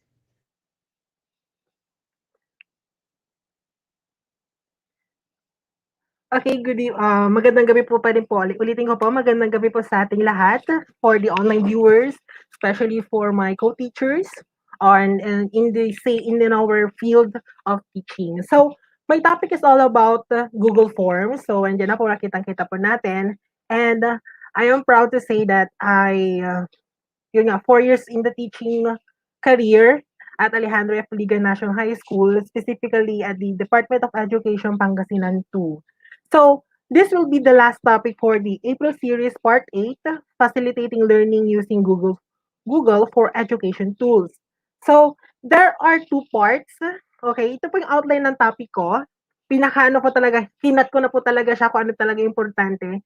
Naka-focus po talaga ako sa team, which is how to facilitate learning using the Google productivity tools. So there are two parts of my talk. Number one will be a very brief introduction of Google Forms. Very short lang po. I will not go into details which mga different parts kasi po I know for a fact that YouTube, marami pong tutorials sa YouTube na available. But then, I'll give you a very brief introduction of Google Forms. And lastly, will be my part two, the demonstration on how to integrate and use Google Forms specifically in teaching learning process. So basically, I am sharing with you, I'm being honest, I am sharing with you this topic through my experiential learning with the help of the Kaagapay Teacher Support. And I'm very proud under the mentorship of Sir Franco that who helped me gain a new ICT skills and help me become a Google Certified Educator Level 1. So, upon, konting ano lang po, konting story lang po, upon passing Level 1 examination, ito po yung naglalaro sa isip ko na last December 2020, nung naipasa ko yung Level 1, ang daming tumatabo sa isip ko na questions like, how can I use and apply these new ICT skills? I have 3-year license being a Google Certified Educator in my profession. Paano ko siya magagamit in my profession?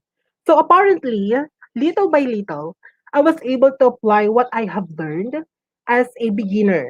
Yes, I am a beginner for this Google productivity tools, but then I am trying my best. Okay, so, when I happen to organize, so ito na po, nagamit ko yung pagiging Google Certified Educator ko when I happen to organize our school's very first virtual in-service training. So, relate po yung mga public school teachers during last December. Then, natutunan kong gamitin si Google Meet. Yes, I know na meron ng Google Meet before, but then, since nagiging Google Certified Educator ako, mas naging familiar siya sa akin yung Google Meet. Even Google Docs, Google Slides, and especially si Google Forms. Wherein I have created an online registration for our 6-day training, virtual training, and then online assessment and evaluation, and online submission portal. So, yun po yung mga ginamit ko. So, na-apply ko din po agad yung mga natutunan ko under Kaagapay Teacher Support. And then, it happened na nakapasa ako. Then, talagang na-apply ko din po talaga. Experiential learning. So my question is, I have a question. 3 questions before I go through. Okay, ito po. Sorry po. So, ito po question, ano na po natin, introduction about Google Forms. So, it is a survey administration software included as part of the free, ito po, free, libre po, web-based Google Docs editor suite offered by Google. So, it is an instruction and assessment tool. So, hindi na po bago sa atin during this pandemic. Talaga nauso po talaga yung online webinars. Ayan po. So, every webinars, meron po yung online registration and online evaluation. So, yun po lang talaga yung idea ko about Google Forms. So, parang gano'n lang talaga. But then somehow, sooner or later, when I realized that Google Forms is also be a part of the instruction and assessment tool for our learners. So, ito pong Google Forms din po is accessible via Google Chrome. Ayan po. So, ayan po, ito po yung mga requirements para ma-access po natin si Google Forms. So, yung first picture natin yan is Gmail. For those editors, ayan po, kung ikaw po yung editor, kung gagawa ng Google Forms, ma-access mo siya kasi ikaw gagawa ng Google Forms. Pwedeng assessment tool or evaluation tool. And then, kinakailangan din po ng internet. So, ito po yung disadvantage po ni Google Forms na kinakailangan po talaga ng internet para ma-access. Ito po yung requirement para ma-access si Google Forms. However, pero don't worry po mga fellow teachers that Google Forms need not hindi po kinakailangan po ng hindi na po siya kumakain ng malaking data kasi low bandwidth lang mo lang po siya. So talagang very accessible po siya. And then, yung Google Forms po natin, pwede pong ma-access ng mga hindi editors. Okay lang po iyon.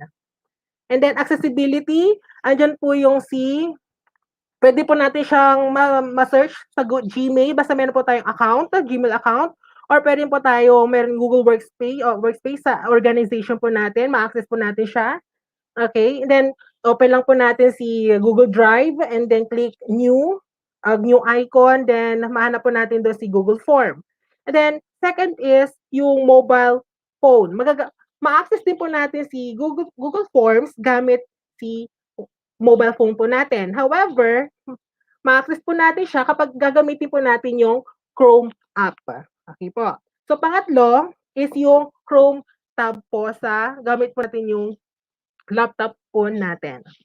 So, ito po yung mga features po ni Google Forms. Tatlo po yung features niya. Shareable po siya.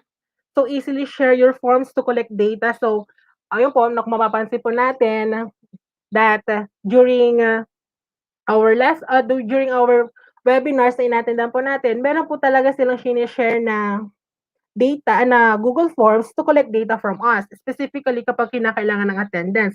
Yan po kapag may webinars po, mga fellow teachers, always po na tinatanong po natin na where can we access the registration form o ganun po. So, shareable po siya. And then, second is mobility. So, easily access forms in any platforms or on the go. So, kahit saan ka po, okay, kahit nasa biyahe ka, kung anong devices ang gamit mo, laptop man or iPad or tablet or mobile phone, pwede po natin siyang ma-access. And then, pangatlo, yung pinakamaganda po dito sa ating Google Forms is yung analytics niya po. So, easily to understand your data through automated analytics with visuals such as graphs. Ayan po talaga, no? Yung po yung maganda po dun sa Google Forms, makikita po talaga natin yung visual representation ng mga analytics, yung data na kinakailangan. Specifically, kung may evaluation or quizzes na ginagawa po natin, or pwede rin pong for research to gather data from our participants. Okay. Now, I have two questions here. Okay. Ito na pumapasok po yung part 2 ko. Tapos na po ako sa brief introduction. So, I have two questions. This could be a question for all of us teachers. I'm talking to all teachers watching online. This is our questions. So, are we ready to embrace ICT integration in delivering our instruction in the new normal? Okay, ready po ba tayo? If you say yes, then say, okay, yes po. Pero ako po, yes, I am ready. My personal stand about the question is that it is not new to us about integrating ICT. So, hindi na po bago sa atin. During 4 years ko na po sa public school, lagi ko na po naririnig po yan. Okay? It always been a part of our instruction. We are using that already. Yan din po yung mga sinasabi we often told by our principals and the lecturer or the learning service provider ng mga related trainings about integration of ICT. So about this integration ICT. So however, I think because of the new normal, I think I am responsible. I don't know kung pares po tayo. I am responsible to equip myself as a teacher with the new ICT skills for better delivery for instruction amidst the pandemic. So, lalo na po wala pong face-to-face. Parang I am responsible to equip, to upskill, and to reskill myself with the new ICT trends that I can use in delivering my instruction to my learners effectively without compromising the quality of the education. So, second question is, ito po talaga yung focus po natin. For those teachers, alam ko makaka-relate po kayo dito sa tanong na ito. How are we going to use and apply this productivity tool? I'm talking about Google Forms specifically to facilitate our instructions. Okay, that's our questions. So, I'll give you 1 minute. Ano po ba? How are we going to use and apply this productivity tool to facilitate our instructions? So professionally, we teachers are guided with our RPMS PPST. Tama po ba? O yun yung talagang standard po natin about integrating ICT in teaching learning process. So we are already aware. Okay, we are guided with the RPMS PPSC tool that we should there there is we should integrate ICT in our instruction. So para mas makakarelate po kayo, this can be found sa CRA1 po natin, which is the Content, Knowledge, and Pedagogy. Objective 2, it states there that we teachers ensured the positive use of ICT to facilitate the teaching and learning process. O, yun po yung una. Pangalawa, yan po yung talaga yung guide po natin. Paano po natin magagamit si Google Forms into our teaching, to facilitate the teaching and learning process. Pangalawa is the CRA3, which is the curriculum and planning under the Objective 7. So ito po, makakarelate po kayo. So Objective 7, this is a classroom observation tools. Ito na po, baka next schedule na po natin ng second observation. Paano na kaya natin magagamit yung ICT skills, how we're going to integrate ICT skills in our instructions. Okay, di ba may tatlo po yun, either online or the video presentation na bibigay po natin, or pwede po during our lock session. So ito po, pwede makakatulong po sa atin to, teachers, paano natin magagamit si Google Forms into our teaching. To facilitate, paano natin magagamit, paano natin i-incorporate, paano natin i-integrate si Google Forms sa ating pagtuturo, pagpapakitang turo during our lock session. Kasi nga, classroom observation tool.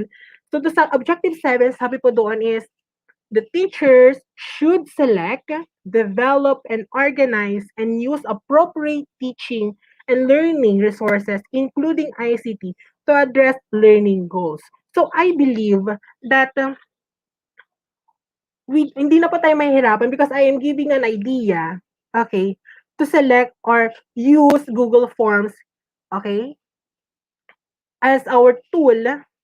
Gagamitan niya, parang i-connect po natin siya kung kinakailangan po ba siya sa learning goals po natin. So, magagamit po natin si Google Forms to our teaching. So, evidently, we are already practicing these objectives during pre-COVID times. I know for a fact that during pre-COVID times, ginagawa na po natin. Gumagamit na po tayo ng mga ICT tools, to integrate in our lesson. But paano naman po ngayon? However, we should take into consideration on how to professionally execute this productivity tool during this new normal. So, yung ibibigay ko po is yung ways. Ito po yung natutunan ko during my upon my learning experiences in Kaagapay. Team replay po ako kung minsan. So ito po yung natutunan ko po talaga from Sir Franco that I want also to share it with you. Parang my goal is to amplify kung ano po yung tinuturo po ni Sir Franco sa amin. Kasi talagang very helpful talaga yung mga videos na sa Kaagapay. So I want to share, to amplify the idea from Sir Franco na sa tingin ko na pwedeng magamit natin to facilitate our instruction. So, so these are the ways in designing Google Forms to facilitate the TL process. So, my presentation is inspired by Sir Franco. Thank you, Sir Franco, for this idea. Thank you. I am using my talent to amplify what you have shared with us. So ito po yung mga icon po akong nilagay para lang ibigay yung appropriate lang po, para i-visualize po lang, visual representation of what I am trying to say. So ito po yung ways, meron po tayong 9 ways in designing Google Forms to facilitate the teaching learning process. Una, opinion survey. Mamaya po, i-demonstrate ko po yan kung paano gamitin si opinion survey. Anong purpose ni opinion survey? Pangalawa, we have quick poll. Ayan po. Pangatlo, the check-in, check-out or the alternative way on how to check the attendance of the learners during the asynchronous during a synchronous session. Then okay, so pang-apat po is hindi man po siya part ng formative assessment, but we could use this as we could use Google Forms as a submission portal. Then panglima is yung HyperDocs. Okay, de-demo ko po yan mamaya after this. And then we have rubrics. Okay, online rubrics, pwede po natin magamit si Google Forms bilang tool po natin para parang ita-transfer si rubrics, printed rubrics natin into Google Forms. And then we have the auto-graded quiz. I know some of you have already done this, but I want also to show it to those who are new to this Google Forms on how to facilitate, on how to use Google Forms in facilitating teaching learning process. And then we have the Flip Classroom. I know kung napanood nyo po yung one of the, what do you call this one? The videos of the Kaagapay Teacher Support. It shows there that Google Forms can be used as an alternative for Flip Classroom. And then lastly, we have on how to create your own adventure. So we are giving freedom to our learners which lessons they want to learn or to explore. So yan po yung mga ways in designing Google Forms to facilitate the teaching learning process. So allow me to demonstrate on how to use, on how to create, on how to design these ways on how to facilitate the teaching learning process using the Google Forms. Okay. So we have opinion survey. Okay? So sa opinion survey po natin is this is a perfect formative assessment. Okay? So ito na po, ready na po yung nagawa ko na po ito last 2 days or last night. Okay, so una is opinion survey. So this is a perfect for formative assessment. So ano bang purpose ng opinion survey? So the purpose of opinion survey, we can use Google Forms as an opinion survey to measure the students or our learners' understanding in a qualitative manner. So magagamit natin po siya na before or after the lesson, we could send this Google form to our learners during our synchronous or asynchronous session to measure, to gather the ideas of our learners during the lessons. Okay? So it's simply gathering their opinion about the lessons we have discussed during a synchronous or synchronous session. So, ito po, ang ginawa ko po natin dyan is, okay, pumunta po ako sa, paano ko po na-access pa pala yan? Papakita ko lang po, paano ko na-access yung Google Forms. So, papakita ko lang po muna. Mag-open lang po ako ng new tab. So, let's say, okay, Google. Open na po yung account ko. So, dito po, makikita nyo po dito yung merong 9, dito, yung parang 9 dots here. Okay, i-open lang po natin yan. Click lang po natin. Then, punta tayo sa Drive. Okay. Sa Drive, makita po natin dyan. Okay. Now, on how to open Google Forms, on how to create Google Forms. So, i-click lang po natin itong si new icon here. Ito po, new. Pindutin po natin. And then, hanapin natin si Google Forms. Ayan po. Pagkapindot po natin yan, ito po ang lalabas. Ayan na. Ito na po yung interface on how we're going to design our Google Forms. So, balik po tayo doon. Opinion survey. Ito po, paano ko po ito? Kung una nyo palang nakita dyan, meron na pong design. That is the banner. Ayan po. Para naman maganda, attractive naman po sa mga learners ko. Okay, paano po ako naglagay po niyan? So, simply punta po tayo dun sa customize theme. Ito po yung parang ginagamit ng mga painter. Okay. Sorry. So, ito po. click lang po natin yan and then select lang po tayo ng team. Kung to, export natin yan. Tinanggal ko po muna yung ano natin, yung banner po, yung header po natin. So we could choose an image. So click po natin choose image. Ay po, may mga different teams po dyan. Marami pong pagpipilian. Okay, pwede po tayong mag-upload, mag-browse sa internet, or pwede rin po tayong photos na may available na into our account. So, yung teams po natin, balik ko lang po, ito napili ko, okay? So, pagkapili po natin nun, so, click natin insert. Okay, so, meron na. So, from that, paano gumawa nito? So, kailangan po natin ilagay po yung title nung bahala po tayo kung anong title ilalagay po natin. And then, we have to make sure na dito po, is lagay po rin full name, pangalan. And then, dito sa question type, short answer lang po. Okay? Sa question type, we will we will choose the short answer. Okay. So, short answer na yan, pwede na po nilang encode yung pangalan po nila. Then, itagod lang po natin ito, itong part na to, yung required, may word na required po dyan, itagod lang po natin yun para hindi po nila ma-skip at kinakailangan po talaga nilang i-fill out yung part na po ito. Now, kung gusto niyo na po magdagdag, okay, naglagay po ako dyan ng question. Ito lang po, one question lang po since I am teaching pre-calculus. I'm a math major. So, ito po, naglagay lang po ako ng questions because I want to know their ideas kung anong importance ng learning ng mathematics. So, pwede po dagdagan na what is the importance of learning mathematics in the new normal. Okay, yan po, pwede po yan.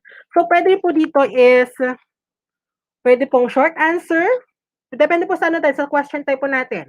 Kung gusto natin hingin yung paragraph o yung long answer, long ideas, okay, comprehensive ideas from our learners, okay lang din po.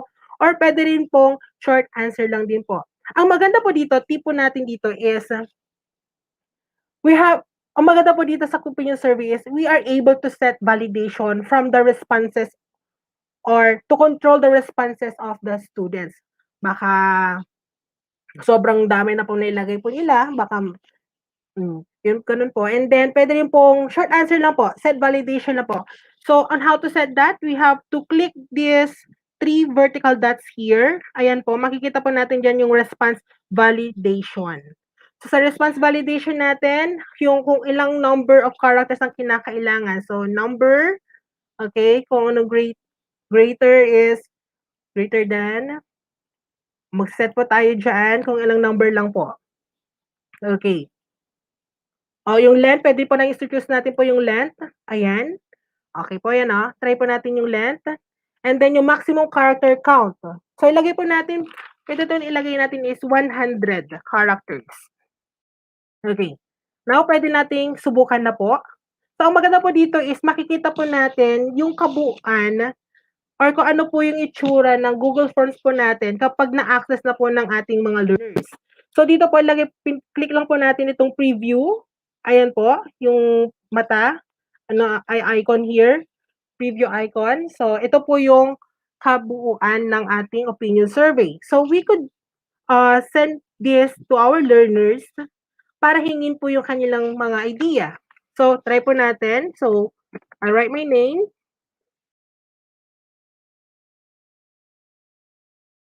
And then, what is the importance of learning mathematics in the new normal? So, since 100 characters lang pong kinakailangan is, kapag,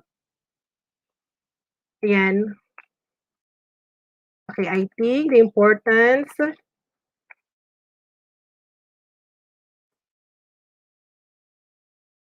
mathematics in the new normal.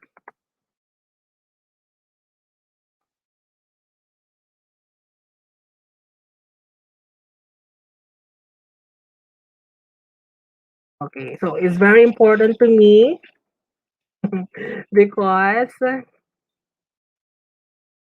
it is one of the, okay. So makikita po natin dyan kapag na-exceed na po yung idea o yung characters na hiningi po natin, mag-appear po dyan na must be 100 characters lang or fewer, mas mababa sa 100 characters. So yung tendency po nun, makokontrol po natin yung responses ng ating mga learners. So, ayan, so nag-exceed po tayo ng 100 characters, pwede nating ilagay na sabi din kasi is must be 100 characters or less than. So it is one of the fundamental skills we have to learn. Ayan. Pwede po yan. So try po natin submit. Okay. Pwede na po. Naisabi na po natin doon. So next is, okay. So makikita po natin, balik po tayo doon. Mag-a-appear po dito yung responses po natin, ng learners po natin. Ayan po. So, ayan po makikita po natin. Okay. Then, next naman po natin is the quick poll. Ayan. So, yung quick poll po natin is, natutunan ko din po ito kay Sir Franco. Quick poll po natin is, parang similar din lang po siya sa ating, okay, so, sorry. Similar po siya sa opinion survey. However, ang maganda po dito is, quick poll is used to measure the current understanding of the lessons of the learners. Okay, parang very close-ended question po ang mangyayari. Close-ended questions, kumbaga may pagpipilian yung mga learners po natin, current understanding po nila from our lessons. So, una po dyan, yung full name kinakailangan po, and then, so, question type, short answer, then itoggle po, don't forget to toggle, and then kapag mag-add po tayo ng question, ito click lang po natin tong add question here, ayan. So, kapag in-add po natin, clinic po natin yan, ayun po maglalagay, mag-appear po dito, madadagdagan po ng another questions. Okay. So meron na po ako nilagay dito. So, my topic, ang focus ko po ngayon is pre-calculus, which is the conic sections. So, kunyari, I am conducting a synchronous session. Now, during our sessions, nag-send ako ng Google Forms sa message. So, nag-comment po ako, kinomment ko dun yung link ng Google Forms. Then, I want to know their current understanding of our lessons, which is the conic section. So, ayun po, nag-link ko na po ako dyan. So, what do you call a solid figure whose base is a circle and joined by a point called the vertex to the curved part? So, now, ano pong ilalagay po natin? Since close-ended question po tayo, pwede po tayo pumunta doon sa question type. Click po natin si multiple choice. Ayan po. So, multiple choice, meron po yung mga ilalagay po natin dito na pagpipilian ng mga bata. Is the cylinder, pyramid, cone, and prism. So, kung pwede naman po natin magdagdag another questions, okay lang din po. Okay? Now, don't forget to toggle these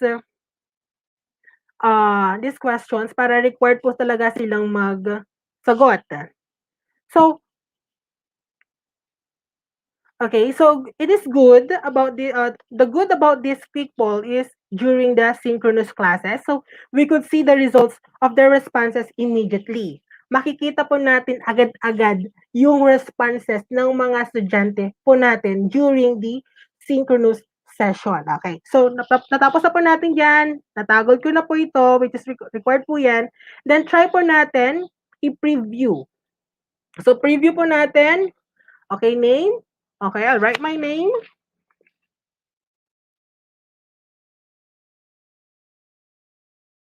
Yan. So, what do you call, okay, so ito na po yung kabuuan na makikita ko as a learner. So, I'll write my name and then I'm going to answer this question. So, this question, okay, so we have code. Submit. Okay, so nasabi na po natin dyan, makikita po natin, balik po tayo doon. So, makita po na yung responses. Okay. Kung gusto natin makita po agad yung response ng mga estudyante, ito po yung analytics po nung question, na data na nag-gather natin from our learners. From this analytics, makikita po natin na if we have 20 students in the synchronous session, therefore, we may see or we may immediately check their idea, their current understanding. So, for example, makita po natin yung orange po dito signifies the cone. So, which is the correct answer. So, pwede natin makita na 90% of the learners answered cone. Then 10% of the learners answered prism. We call it green if ever na meron po. So, ganun po ang quick poll po natin. So, pwede po natin magamit siya during our synchronous session. Okay. Next, we have the check-in. Ito po. Check-in and check-in po ito check-in. So, meron po akong nilagay po dito. Ayan, banner, yung header po natin. Then, so dito, synchronous session po natin, synchronous session, pwede natin magamit siya during synchronous session. Okay, so, okay, and instead of using attendance form, we may use this kind of form, using Google Form, yung check-in, to check, or being the alternative way to check the attendance of our learners. Okay. So, pwede natin gamitin tong way na to para ma-check yung attendance ng ating mga learners. So, ito po yon. Lagay po natin yung full name, kinakailangan po natin. So, kapag kapag yung synchronous session po natin is may hawak ka ng dalawang sections or dalawang strand na same ng subject, pwede po natin mag-add po tayo ng question. So, pwede natin ilagay po natin ng grade level,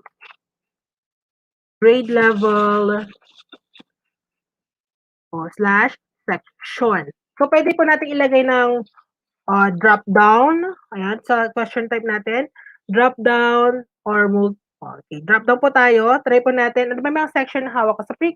Sa pre-calculus, I have basically sa school po namin, one section lang po ang STEM po namin. So, say for example, we have the STEM 11A and then we have this STEM 11B.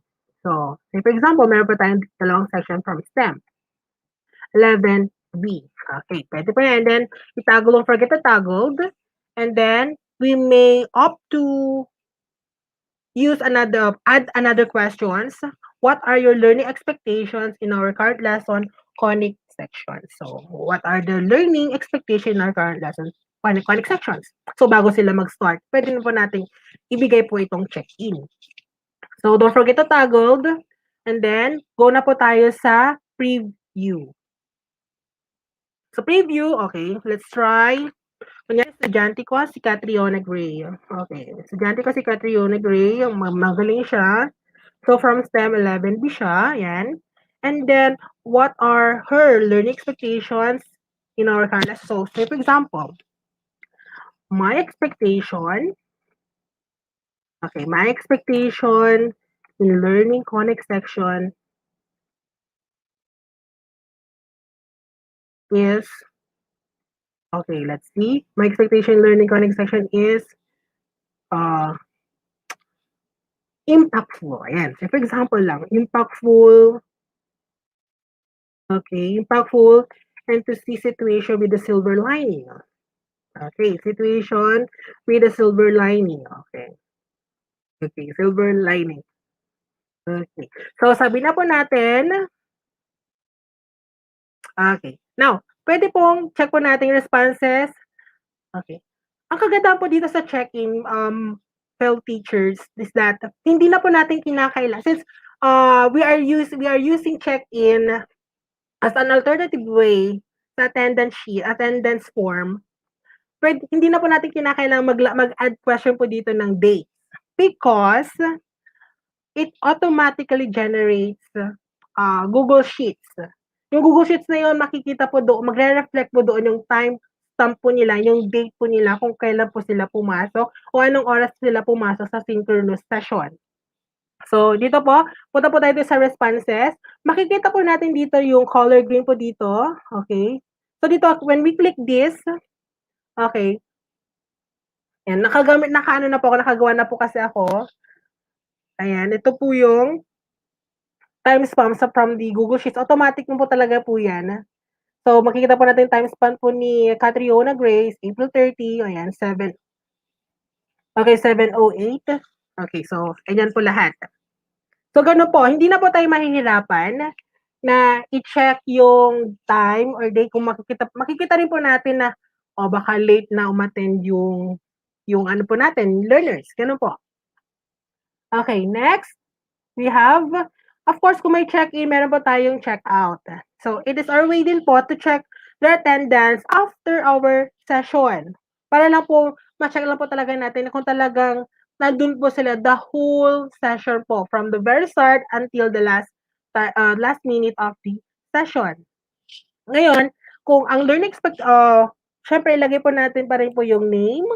Okay, we have to require that. Okay, you may opt to add another question, which is their section, and then another questions based from our lessons on what have you learned from the lesson conic sections. So, ganun po. Okay? Now, okay, it's already 7:05. Okay. Now, after the check-in, meron po tayong the submission portal. Okay. Sa submission portal po yan is, na-apply ko po siya during, sabi ko po kanina, I already applied that during our virtual training. When I want to collect all the outputs of my fellow teachers during the lectures or sessions. So, parang hindi na po ako maglilibot-libot. Siyempre po, virtual po kami. Yung iba po nasa bahay, nasa school during that time. So, I use Google Forms, okay? Para kolektahin yung output po nila. Okay. Same is true with in my class, which is STEM 12. Ginamit ko po itong Google Forms as a submission portal. Okay, since sa DepEd po kasi sa school po namin is modular imprint po sila. But then, since I am also teaching related what do you call this? Related research subjects. Syempre, I required them to have their to produce their research manuscript. So, I created this submission portal. So, ito po yung actual na ginamit ko or ginawa ko as a submission portal for their research manuscript sa subject kong research. Okay, so dalawang hawak ko po is STEM 11 and STEM 12. Okay, so I am teaching practical research 2, the inquiries, investigation, immersions, and even research capstone. And then research in daily life 1. Now, since sa STEM 12, they're graduating, ako po may hawak po ng mga subjects po nila. So, ang ginawa ko, as a teacher, okay, hindi ko naman ako pahirapan yung mga estudyante ko. So, ang ginawa ko, since I am their subject teacher in that 3 subjects, related research subjects, I opt to require them just only one research output. Yun lang po. Okay, so ito ginamit ko po sa kanila. So before that, sinabi ko na po sa kanila na okay, they have to send their output. Hindi na po nila kinakailangan pumunta ng school because I'll be the one to print that output and then ibibigay ko na lang po sa kanila yung corrected output po nila. So, ito bang ginawa ko, syempre po mga learners po yung mga bata pa po. So, I want to create or design a submission portal which is attractive naman po sa eyes po nila. So, yan po, pinili ko pong banner. Tulad po nung, pili lang po tayo sa customized theme po natin. Or pwede rin po natin palitan yung color if you want. Okay. So, so, title po ng aking submission portal is the Afon STEM Research Online Submission System. So, I have this description. So, this will be the official link to be used in submitting research output. So, ito na po talagang gagamitin po natin from the rest of the until 4th quarter po for their submission of their output. So, yan. This one is logo na ginawa po ng estudyante ko last year. Okay. So, dito, nilagay po namin dito, pinalagay ko lang po dito yung research title po nila, which is the short answer lang po. And then, add another, since dalawang section po, dalawang grade level po yun, STEM 11, 12, STEM 11, and STEM 12. So, yun po yung grade level, pipili lang po sila drop down, using drop down. And then, the other one is, syempre, they have to include their research members, even the name of the research leader. So, they have to fill out. And then, this one is, mag-add po tayo is yung isasubmit na po nila yung kanilang output. So, ang kagandahan po dito yung is hindi man po ito yung even though it is not directly assessment, but it is an assistance in submission their output. So parang ito collecting their outputs of the learners. So we could actually duplicate of the form if you have number of sections. So ganun po talaga. Kung meron po kayong another section, we have para hindi po magulo. Kung nag-handle pa po tayo ng Humes, gas, EVL, pwede rin po. Pwede po natin i-duplicate itong forms use by just click okay, by just clicking this icon, yung vertical 3 dots po dito. So dito click po natin yung make a copy. Pwede po tayo diyan para hindi po siya hassle. Okay. Now, dito po paano po nila i-upload yung files po nila? So, since ito lagay po natin yung research manuscript, bahala na po kayo kung nilalagay niyo po na in the description. And then dito sa question type po natin, pipili po natin si file upload. So, si file upload, pili po natin diyan. Okay, piliin natin. And then, kung ang gusto nating kung ang output ng mga estudyante natin is video presentation, pwede rin po. We will allow only specific file types. So, pwede po tayong ilagay natin dyan. Click po natin, itoggle po natin ditong part. Ano po ba yung specific file types na kinakailangan po natin? So, document po ba yan? Spreadsheet, PDF, or video? Kapag video, click po natin yan. And then, syempre, medyo malaki-laki pong mga MB pong nagagawa po ng video. So, we will sabihin po natin, inform na po natin agad yung ating mga learners na hanggang, 100 MB lang ang kinakailangan po nila. 100 MB, mag-set po tayo ng file size po. 100 MB ba yan? Or pwede rin pong 1 gig. Better, wala pong problema. And then, pwede pong 1 MB lang, di po, or 10 MB. So, 100 MB kung video po yun. So, since ito po, allow only specific file types. So, I need the document lang po. So, kinini ko po yan. And then, maximum number of files. So, para hindi po tayo mahirapan mag-check, kahit isang file lang po ang kinakailangan po nilang i-submit. Doon na po lahat. And then, itoggle po natin. Don't forget to toggle. Okay. So, ito po yung kinalabasan po. Yan, responses mga estudyante ko. Ayan po yung mga research title po nila. So, mga 7 responses. So, dyan po, makikita po yung analytics po niyan na, okay. So, yung 71.4% ang nag-submit, then 28.6%. Okay, ito po yung mga pangalan po nila. And then, ito po yung mga research manuscript na sinubmit po nila sa aking submission portal. Ang gandahan po dito, sa submission portal ng Google Form, we will use Google Form sa submission portal, it automatically generates folder for the uploaded files. So, automatic po na kapag ang estudyante nag-upload ng file using the Google Forms, automatic po na nag-generate po ng folder. So, ito po, automatic. So, let's view the folder. Okay. Ito po yung folder mismo ng mga na-collect akong outputs from my students. So, andyan po, hindi po ako mahihirapan. Hanapin ko lang po yan and then download and then I'm going to check that. Siyempre, i-download ko, then print, and then check na po. Ganun po. So, ganun po ang yung purpose po din ng Google Forms. Pwede po natin gamitin siya as our assistant to collect the output of our learners. So, next is HyperDocs. Okay, HyperDocs. Ito po yung HyperDocs po natin is if we ask our students to create output, okay, kung nakalagay po doon sa modular po nila, nagagawa po sila ng Google Docs or Google Slides or even publish blogs or pwede rin po yung uploaded video po nila sa kanilang Facebook account.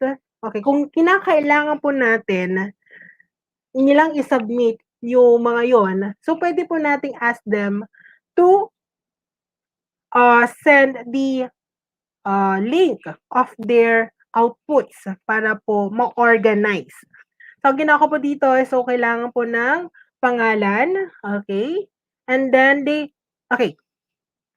So, recently lang po, Okay. So, I am expecting them to create their reflection paper kasi I'm also a work immersion teacher. Okay, I am going to ask them to use Google Docs to write or make reflection paper using Google Docs. Ayan po. So, dito lang po nila ipipaste yung link ng kanilang reflection paper.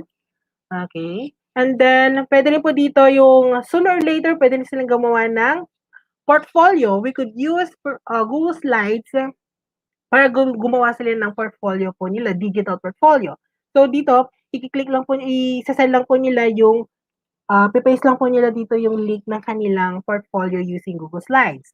Or pwede rin po dito, another is they have to paste the link of their video presentation about their research proposal. Since hindi po pwede silang pumunta ng school, so we ask them kahit virtual o kaya video presentation, pwede rin po yun. Research proposal po nila. Then, i-evaluate na lang po natin. So, ganun din po mga teachers. Ipipaste lang po nila at ang kagandahan po dito, when we check on the created spreadsheet, makikita po natin doon talaga na organize po yung mga links ng kanilang mga outputs. And then, ihahanapin na lang po natin, click lang po natin yung link po nila and then they directly na mapupunta na po tayo doon sa kanilang mga outputs. O, ganun po ang kagandahan po ng Google Forms. Pwede pa rin HyperDocs po. Next is, ito di ba maganda? Okay, talaga pong pang-assessment. We have quiz, auto-graded quizzes.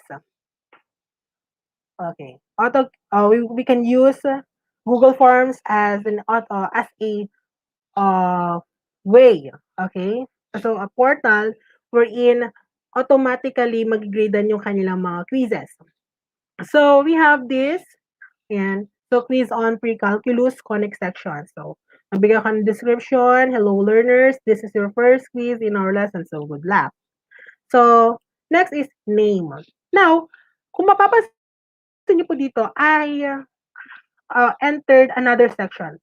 Why? Because I want them to fill out first the personal information needed para po hindi po nila makikita po agad yung mga questions. Kailangan po nila munang i-fill out lang ng personal information needed and then saka po kapag mag-next po doon, saka lang po sila mapupunta doon sa quiz proper. So, paano po yun? Mag-add lang po tayo ng section. Ito po.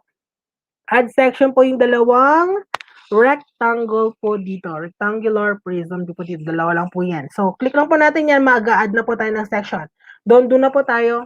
Kapag na-fill out na po nila yung name na yan, and then another, hindi po agad mag-appear yung quizzes. So, kapag na-fill out yung personal information, then next, doon lang po talaga makikita yung mga questions.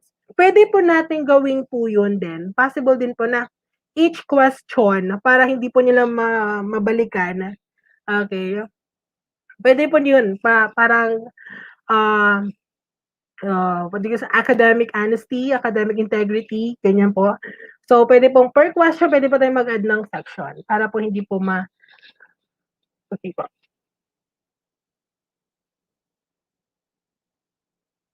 Okay. So, ito po yung question. I prepared 3 questions. Okay. So, for sure, meron po tayong viewers ngayon na math major. So, number 1 question is, okay, naglagay po ako dyan. What do you call the curve form when the intersection? Pagkalagay ko po yan lahat, na question na po yan, pagpipilian, punta po tayo doon sa setting. Ayan po. Ito po, yung setting po dito.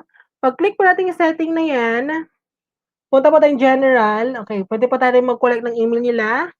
Okay, click po natin yan. And then, since our students, wala naman po silang, we don't want to restrict the users only for the Department of Education. So, i-uncheck lang po natin ito para at least pwede po nila ma-access kasi nga wala na po silang debit account. And then presentation, okay, pwede po nating shuffle question order, no problem po, click lang, i-check lang po natin. And then we have quizzes. Punta po dito sa quizzes, And then itoggle po natin dito. Ganito po ang mukha bago po natin siya matoggled. So quizzes, itoggle po natin just to convert our forms into quiz. Ayan. So, click lang po natin, release grade immediately after each submission. So, kapag nasubmit na po nila, makikita po na nila agad yung score po nila.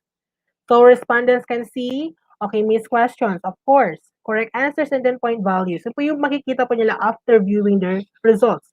So, click save po natin. So, let's try. So, try po natin. So, click the preview icon. Okay. So, let's collect. Okay, yung email. And then yung name. Okay. Okay, so next. So quiz proper. Okay, say for example. So we have, what do you call the curve form and the intersection of plane and double right circle cone? Okay, generator of the cone. Okay.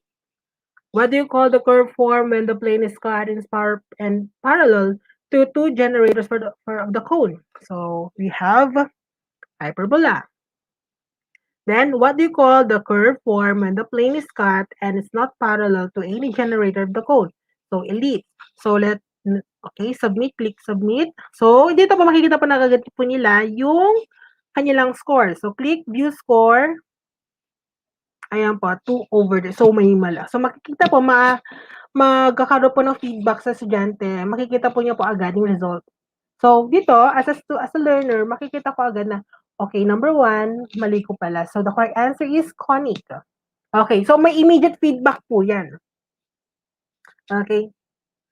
So, ganito po, hindi ko po naipakita kung paano naglagay po ng answer key. I'm so sorry. Balikan po natin. Okay. So, okay. Kapag na-click po natin yung, na-convert natin siya into quiz, ito po mag-a-appear. Meron po ditong answer key na po agad per question. Ganun po. Before converting the Google Forms into quiz, wala po ito. Pero kapag natago na po natin yon nasa into quiz, mag-a-appear po yung answer key. So, click po natin answer key. So, pwede pong ilagay, so I click connect because that is the correct answer.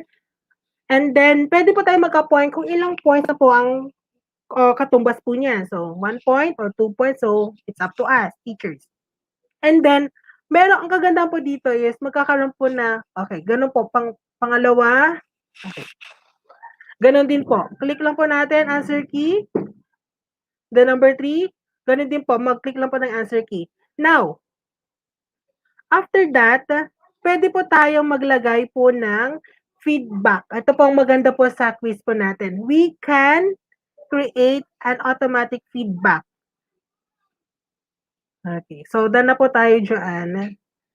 Automatic feedback po natin. Paano po tayo magbigay po ng automatic feedback? Kapag mali ang sagot ng estudyante, meron po tayong message. Kapag tama, may message din po. So dito po, pwede po tayo dito sa vertical.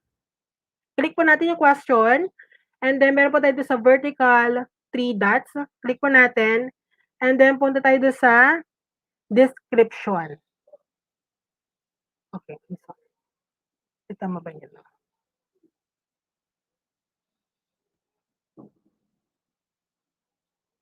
Okay, sorry.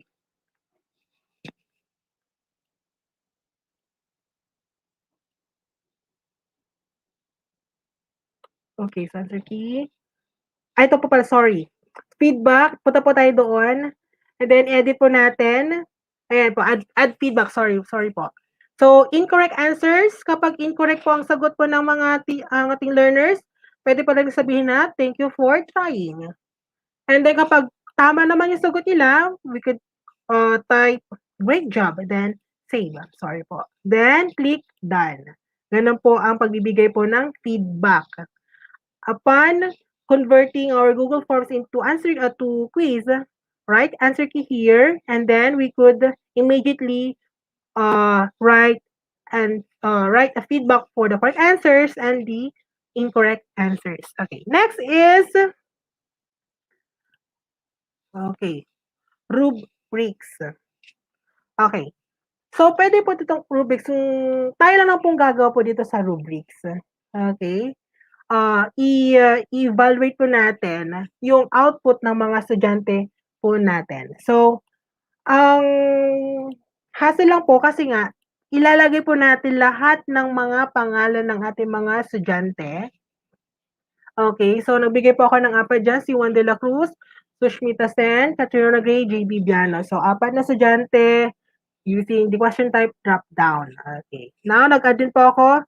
Now, so, honestly, nagpagawa po ako ng resume and then application letter. So, yan, resume. Paano po tayo magawa ng rubric? So, do sa question type, click lang po natin si multiple choice grid. Ayan. So, ang maganda po dito sa ating rubrics, pwede pong maglagay po tayo ng qualitative feedback, qualitative result. Pwedeng poor, poor, satisfactory, very satisfactory, very good. Okay, pwede rin po excellent, perfect, ganun po. Pero dito, since sa row po natin, yan po yung mga criterion. Okay, so we have content of the resume, layout, then style. So ano po, kung paano po siya gigridan? Doon sa column, okay, lagay po ako ng 1 point, 2 points, 3 points, then 4 points, then 5 points. Ganun po. So, don't forget to toggled. Then sa application letter, ganun din po. Okay. So, try po natin, preview. Ayan. So, thing. Okay, so, Juan de la Cruz, yung out, okay. Chinek po natin yung kanyang output ng resume. Okay, yung content, 4, layout, okay, 4. Then, style, 4. And then, application letter, so 4, 4, then, expression, 5, pwedeng submit na po. Now, ang maganda po dito, teachers, is that, since tayo lang po yung may access po nito, pwede po tayo makapag-submit ng another response. Okay, ganun po. Another response naman po kung kaninang po output. Okay. So, paano po yan? Punta po tayo doon sa setting. Okay. Paano ba tayo kung for the another response, multiple response, click lang po natin si setting, and then, i-uncheck lang po natin si limit to one response. Ayan po, i-uncheck lang po natin. Yan, limit to one response para po hindi lang po isa lang po ang kinakailangan po natin gawin. So, dito po, pag i-uncheck po natin yan, so we could submit a multiple response from the Google Form, using the Google Form. Okay. Save. Ganun po. So, yan po, automatically din po na magkakaroon po ng, ayan, check po natin responses, ayan po yung analytics niya. And then, automatic po na meron po tayong Google Sheets na may generate. And then, kapag gusto nating i-summarize, isa lang po natin using the autocrat, mag-add-ons lang po tayo. And then, using the autocrat, then pwede na po natin i-send yung summary po ng kanilang result of their outputs. Ganun po. So, 7.8. Next is, after rubrics, ito na po maganda po rin po, is the flip classroom. So, ang maganda po din sa flip classroom is, we could use this as both instruction and then formative assessment. Okay? So, pwede ba natin gamitin yan during, during asynchronous session. So, kapag wala po tayong online discussions or online session, pwedeng gamitin po natin si Google Form as our flip classroom. So, paano? Ganun din po pa rin po. So, flip classroom, lagay po natin yung topic, conic sections. Okay, conic sections. And then, don't forget to write their names and then their grade level, okay, or strand. Now, so nag-add po ako ng section, okay? Nag-add section ako, section 2, we have, I put here a video about conic sections na panonoorin po nila o panoorin ng aking learners. So, paano po tayo mag-add po ng video? So, we have add video po ito. Click add video. Okay. Okay, so for example na lang po, delete ko lang po ito. Delete ko lang po itong video na to. Okay. So, paano po tayo mag-add po ng video? So, click add video here. Ito po, yung parang kamukha ng icon ng YouTube. Add video. Okay. And then, select video. Video search po tayo. So, conic. Oh, mag-search lang po ako sa YouTube. Introduction to conic sections. Okay. So, for example, ito po yung napili ko. Since ang attention pa ng estudyante pa, hindi po natin kinakailangang mag-send po ng formula po, basic of, honestly, I don't want na hindi pa ako bibigay pa ng video na super long, 1 hour. Enough na po yung mga 5 to 20 minutes is already enough. Okay. Kasi po panonood naman po natin before po natin isend po sa kanila. So, pagka-select po natin yung video na to, say for example, then click select. Ayan po. Kung mapapansin nyo, medyo maliit. Kung ganyan na ganyan po lalabas. Sorry, excuse me po. Now, pwede po natin siyang enlarge by, ito po, punta po tayo dito sa edge po nito, vertex po nito. Ito po yung pointer dito. I-drag lang, ano po natin, enlarge lang po natin. Okay, ganyan po. Malaki na po yan. So, syempre maglagay din po tayo ng title video. So, we have introduction to conic sections. So, kapag na-access na po nyo ng Google Form na to, pwede na po nilang panoorin itong video po nito. And then, after that, pwede po mag-add ng question, formative question regarding sa video na pinanood po nila. So, we have, which of the following objects can be classified as a circle? So, question time is multiple choice. Pwede rin po. Or pwede rin po natin ilagay na, kung question, okay, multiple choice, planet, okay. So, papipilian po, which of the following objects can be classified as a circle? Planet Earth, orbit of the planet, basin, or ring. So, don't forget to toggled. Okay. Kung meron na po tayong idadagdag na question, okay lang din po. Or pwede po yung question po nila is, in your own words, describe conic sections. Ganun po, pwede pong ganun. Now, another, ang maganda po dito is, nag-add section din po ako to put an image. Okay, same process po tayo. Ito, pagkalagay po ng pagka-add ko ng section, another section, image 1. So, identify the following curve. Ang description niya. Then, click lang po natin tong icon add image. So, pagka-add image natin, ito po yung lalabas. Okay. So, in-snip ko po siya from the modules. Okay.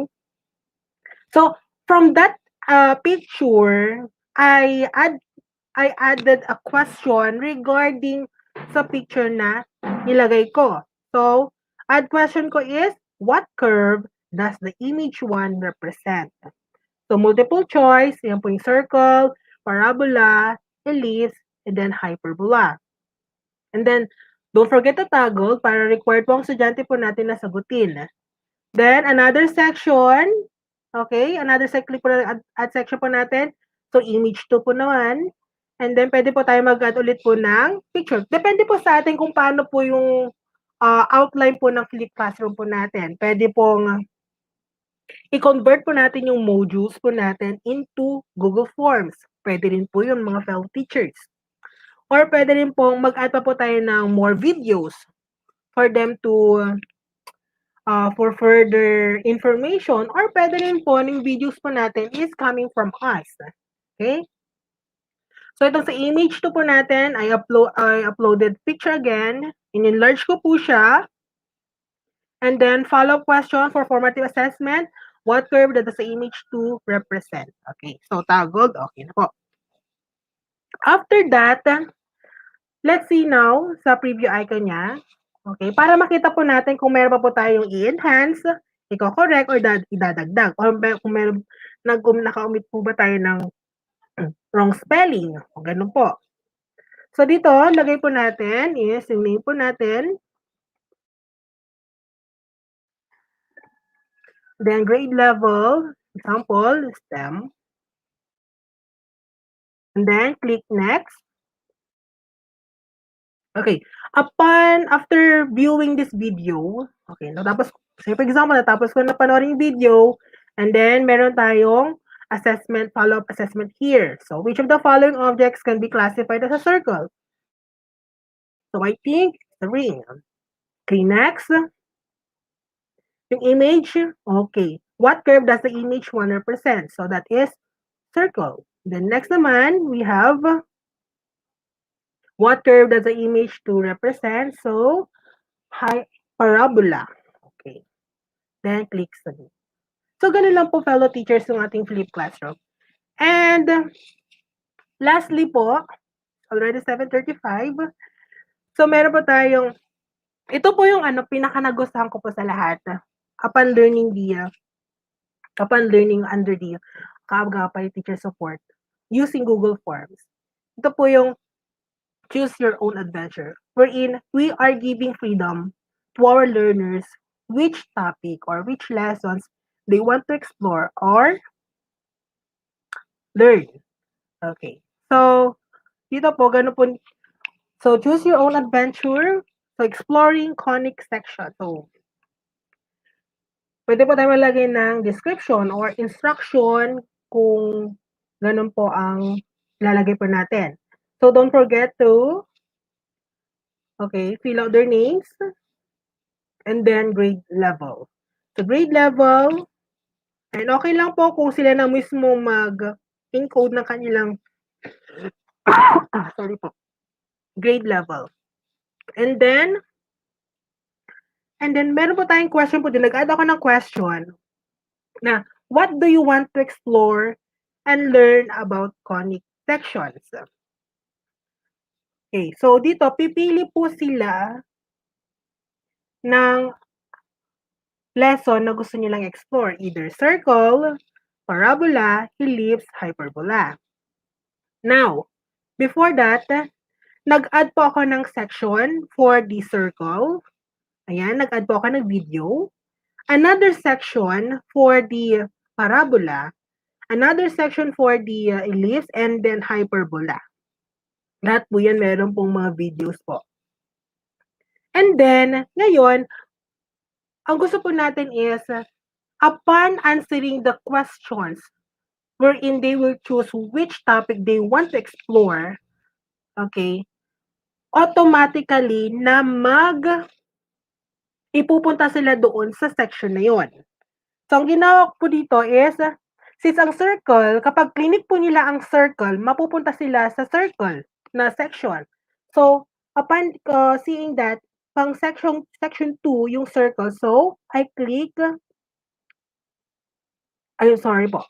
Doon po tayo sa, para para automatic po napupunta yung mga learners po natin upon choosing which topic. So, click po natin ulit yung vertical 3 dots. So, ito po, go to section-based answer. Ayan, section-based answer po tayo. So, ito po mag-appear, click, sorry po. So, go to base answers. Ayan po. Kapag na-click po niyo yung circle, mapupunta sila sa section 2. Ayan po, go to section 2.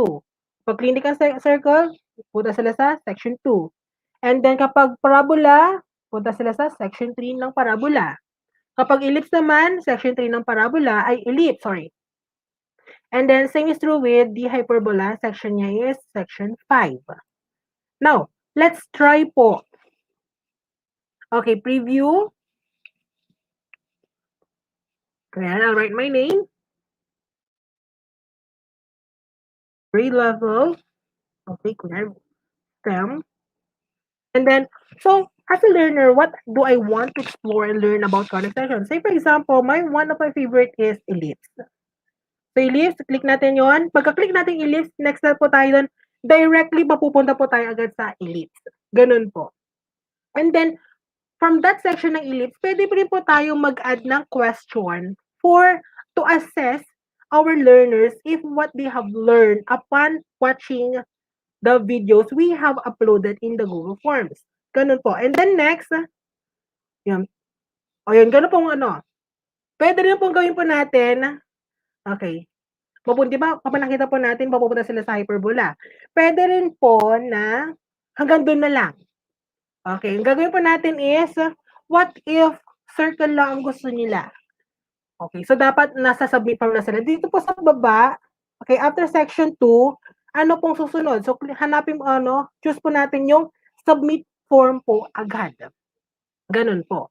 Or, pwede rin pong bigyan po natin yung freedom yung mga estudyante na kapag after choosing circle, and then kapag nasagutan niya na pa assessment, gusto niya pong magsagot, okay, pwede rin pong hanapin po natin dito yung pipili po ulit siya. Okay, let's go to section 1. Ganun po. So, try po natin yung preview. So, yung preview niya. So, JB.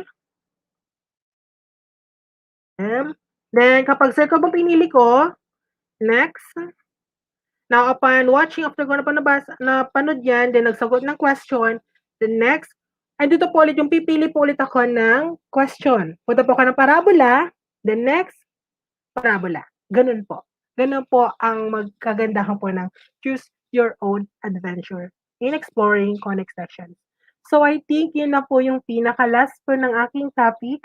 I hope na may natutunan kayo, tulad po ng natutunan ko rin po upon learning the sorry po. So, ito po, may last message po ako. Okay. So, yun po yung mga ways. Okay.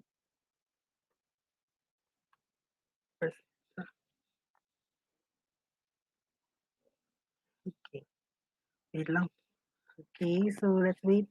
So, those are ways po na we could use in order to, those are ways on how to design Google Forms in facilitating the teaching learning process. Ganun po. So, meron po tayong 9. Dito rin po yung natutunan ko from Kaagapay Teacher Support. So, yung survey, quick poll, check-in or check-out, submission portal, hyperdocs, rubrics, auto-graded quiz, flip classroom, and create your own adventure. So, which kahit ano man po ang pwede pong gawin po natin yan for as long as related or naaakma sa learning goals natin. Yun naman po importante. Hindi naman po pwedeng basta magawa lang po natin yung Google Forms, it's okay. That is already ICT integration. But, I want you to, fellow teachers, gusto ko pong ma-realize po natin na in integrating ICT, personal opinion, in integrating ICT, we have to consider first the learning goals, yung objectives po natin, yung most essential learning. Kung akma po ba yung gagamitin nating ICT tools in facilitating teaching learning process po natin. May it be asynchronous, may it be synchronous session, or even face-to-face, sooner or later, kung mayroon po tayong face-to-face. So, here is my last message po for this night, for our online viewers. So, this is the words of the day.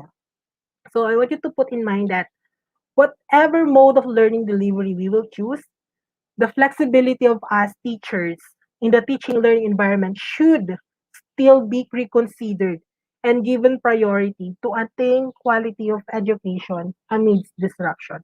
Agyamanak. Thank you po.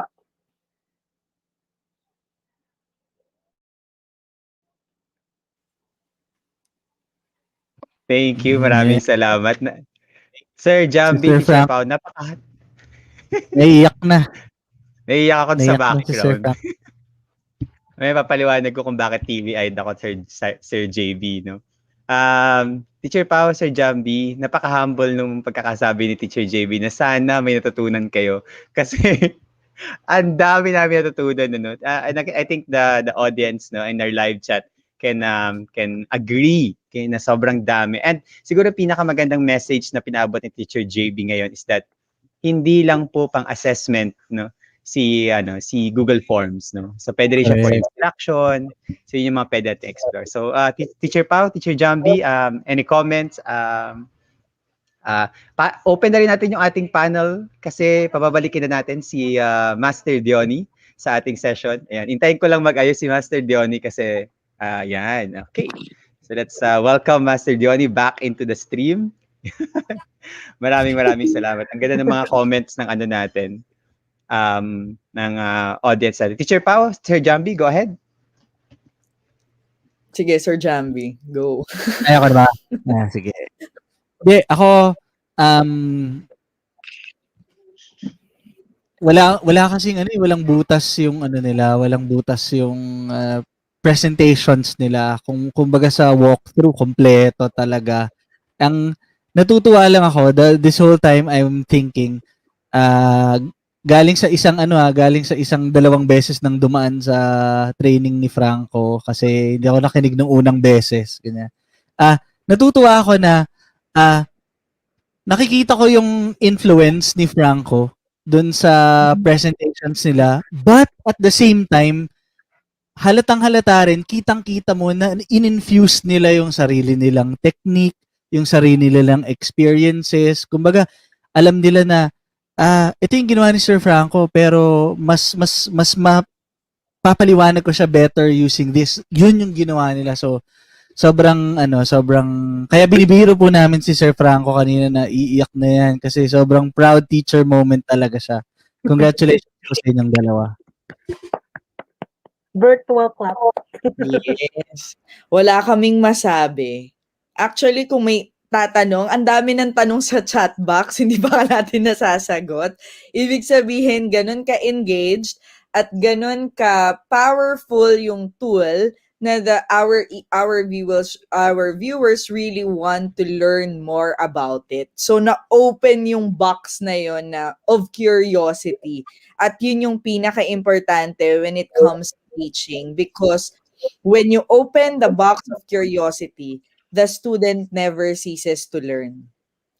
Yun. Kaya, thank you so much. Thank you. Thank you.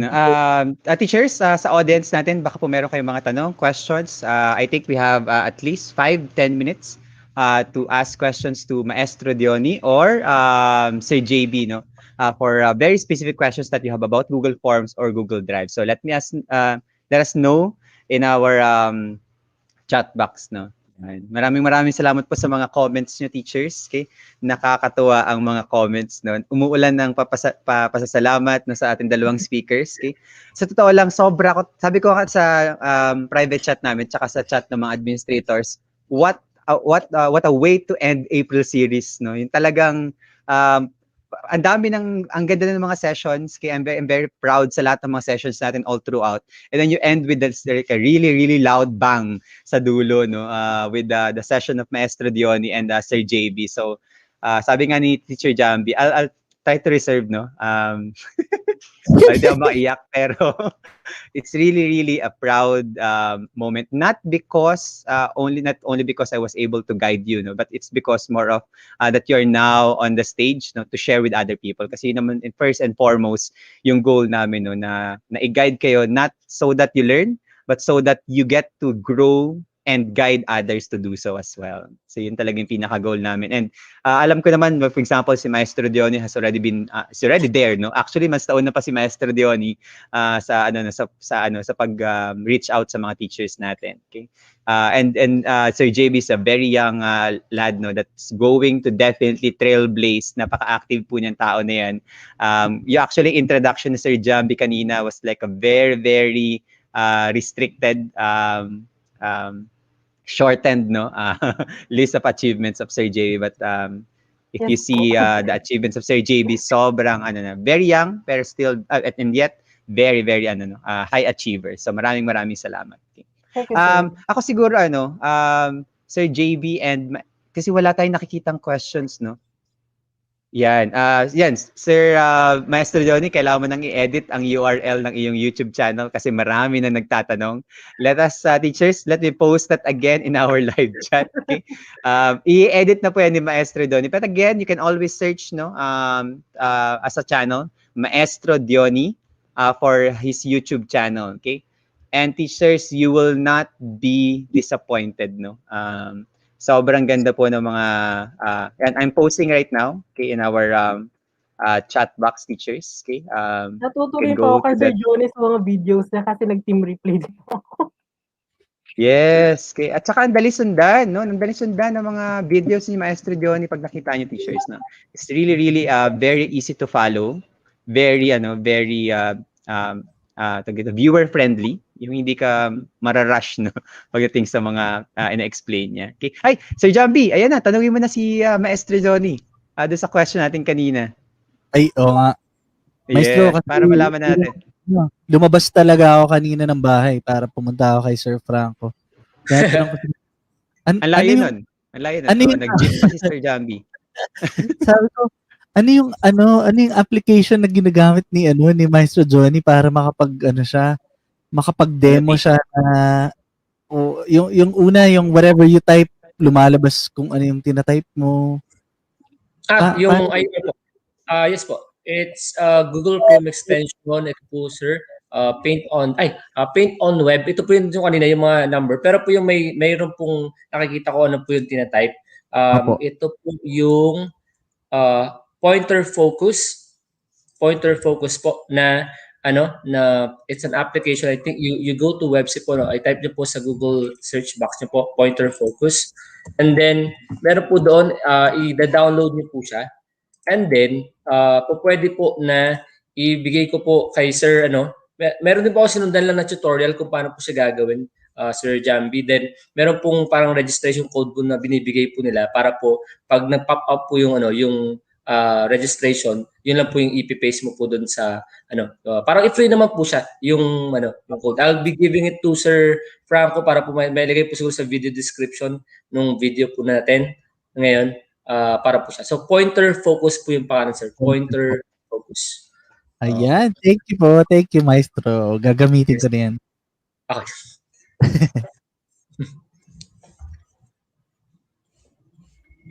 Paging Sir Franco. Go ahead. Ako na hinahanap ko yung mga links no para ma-share natin sa mga teachers natin. Okay? Pero so far wala nang questions na teachers. I think the session is very very clear. Siguro Sir JB and Maestro Johnny, a very short message siguro for the community. What you'd like to say to our community, a word of encouragement maybe, to uplift the spirits of our teachers. Yes. So una na po ako, Sir Franco. So sa akin lang po, lagi ko lang po pareho lang po natin na mga co-teachers natin. Lagi lang po talaga tayo nag-start from scratch or from beginner level. Wala naman pong pinakarap na master level na po agad eh. Kumbaga, basta nandun po yung passion talaga natin. Marami pong ways para po matuto. Napakadami pong mga co-teachers natin na nag-share din ng kanilang knowledge through the YouTube. As long as we want to learn, there are many ways to learn. Yun po. And let's keep on exploring. Let's keep on learning. Yun po. Yun po yung may share natin. Yan. Thank you, Maestro Johnny. Sir JB, go ahead. Sa akin naman po, 4 years into teaching profession po, we teachers, yung lagi pa pa tayo doon eh, tawag doon, we always considered ourselves as a learner. So everything we see, everything we learn is something that we should flourish po talaga. So when I decided to follow the Kaagapay Teacher Support, because I really want to learn new skills. Kasi I knew for a fact that sooner or later we will be embracing po talaga yung talagang technological advance talaga na pagtuturo. So, if we love to teach, then we should keep ourselves to keep on learning. Ganun na lang po. So, sa mga online viewers, my fellow teachers who are watching there, yun po, learning is a good process. Maybe it may be painful, but then at the end of the day, very ano po yan, worthwhile po talaga. So marami pa po talaga akong kailangang matutunan and preparation for the Google Certified Level 2. Kasi ang dami na po Yes. nakapasa. Na-pressure, no? Kaya, Kasi sir. madami na. But, Nagsimula kay Maestro Diony. Maestro Diony is our first Google Certified Educator Level 2 from the community. And we're very, very proud of him. Followed by other more teachers, no? We have Sir Joseph Educado, Mr. Aima Sali. Yesterday lang, no? Sir Dami na Maestro po Diony, agad. Sir JB, si Sir Alvin Puertes already nga po. passed his examination. So, Basta po, padami na. within this Okay? domain. Ang ating yes. So, Teacher Pau, I think they already gave their message. I think we can proceed with our recognition to recognize their contribution of our speakers for today. Okay, it's always a pleasure to thank our dear educators for sharing their time and expertise with us. So let me read out the certificate. Kaagapay Teacher Support would like to recognize the valuable contribution of Sir Dionisio A. Pacpaco as a guest speaker in the recently concluded webinar entitled April Series, all about Google for Education. Signed by the administrator, Sir Franco Nicolo Adun, Sir Angelo B. Malyari, Sir Joseph Angelo M. Santos, and yours truly, Pao Mendoza. The same certificate is also presented to Sir Mark J.B.S. Biano. As always, thank you so much for sharing what you know to all of us. Siyempre, nakamute si Sir Franco, as Maestro always. Donnie, maraming salamat. Siyempre, di pa ako sanay dun sa, kailangan ko mag-unmute dito sa StreamYard at mag-unmute dun sa mic ko. No? Naghihiwalay pa ako. Pero anyway, maraming salamat, Maestro Donnie and Sir JB. No? So again, good luck. Maestro Donnie is already preparing for his Google Certified Educators, as Google Certified Trainers Wow. status. Okay, ayun na Good po ang luck, susunod good na. luck. Yes, oo. At yan na yung Sir Jambi, nung nagsimula tayo, ito na yung dream talaga natin, yung umikot tayo pabalik at makita natin yung mga teachers natin no, na nasa ganun na status no, na nagtitrain na din at magsisimula ng sarili nilang mga communities. That's has been our dream all from the beginning, no, when we started Kaagapay Teacher Support. And of course, I'm also excited with Sir JB, no. Sir JB, very, very brilliant, very, very, the potential of Sir JB is like up there. Okay? It's not habulin ni Sir JB si Maestro. Hindi na. yes, oo. Follow Pero the again, footsteps of Sir Johnny. yes, Sir, oo, gusto ko rin po let's personal, mag-thank you kay Sir Franco for this opportunity and for the administrator. Di ba? Maraming salamat. And then for my newfound friend, Sir Johnny, sa profession, thank you, sir, for this event po. Maraming salamat po. yan. Nakakatuwa yung mga Okay. yan. Nakakatuwa yan sa community. Go ahead po, Maestro Dion. Okay po, Sir Franco, would like to take this opportunity po to thank you. Siyempre po our mentor, Sir Franco Adon, Google Certified Trainer. Kumbaga, siya po talaga yung nag-ano sa amin, nagsimula. Kumbaga, ako, meron na akong mga ideas pero iba pa rin po talaga pag na-train ka ng mga tao na sobrang alam mo po na ipupush ka rin pataas. Yan, sobrang thankful po talaga. Thank you rin po, Ma'am Pao and Sir Jambi for your always supporting us dito po sa KTS. Thank you so much po sa lahat po ng mga viewers, webinar viewers and participants. Maraming salamat po. Yes. Okay, so and bago siguro no Sir Maestro Johnny and Sir JB bago po kayo magpaalam no. Please do join us in celebrating no this day. Okay, because this day is very, very important to one of our co-administrators, Teacher Pau, who's celebrating her 20th birthday for today. So Sir Jambi, go ahead and lead us into our song for Teacher Pau. Teacher Pau, do you have your cake that we sent you? Wala. Okay lang. Nandiyan yata. Ayan, okay. So go ahead, Teacher Jambi. Let's all greet Teacher Pau. Happy birthday to you. Happy birthday to you.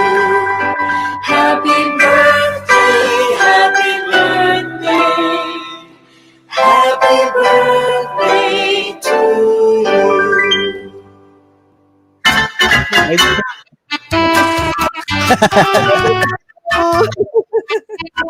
Happy birthday, Power!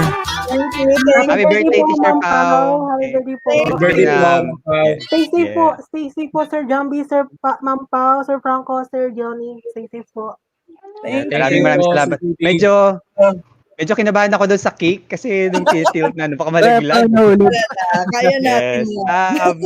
So yun, Teacher Pao, any message for the community as you celebrate your 20th birthday today? Wow. Thank you so much. Lakihan mo si Pao. Lakihan mo bro si Pao.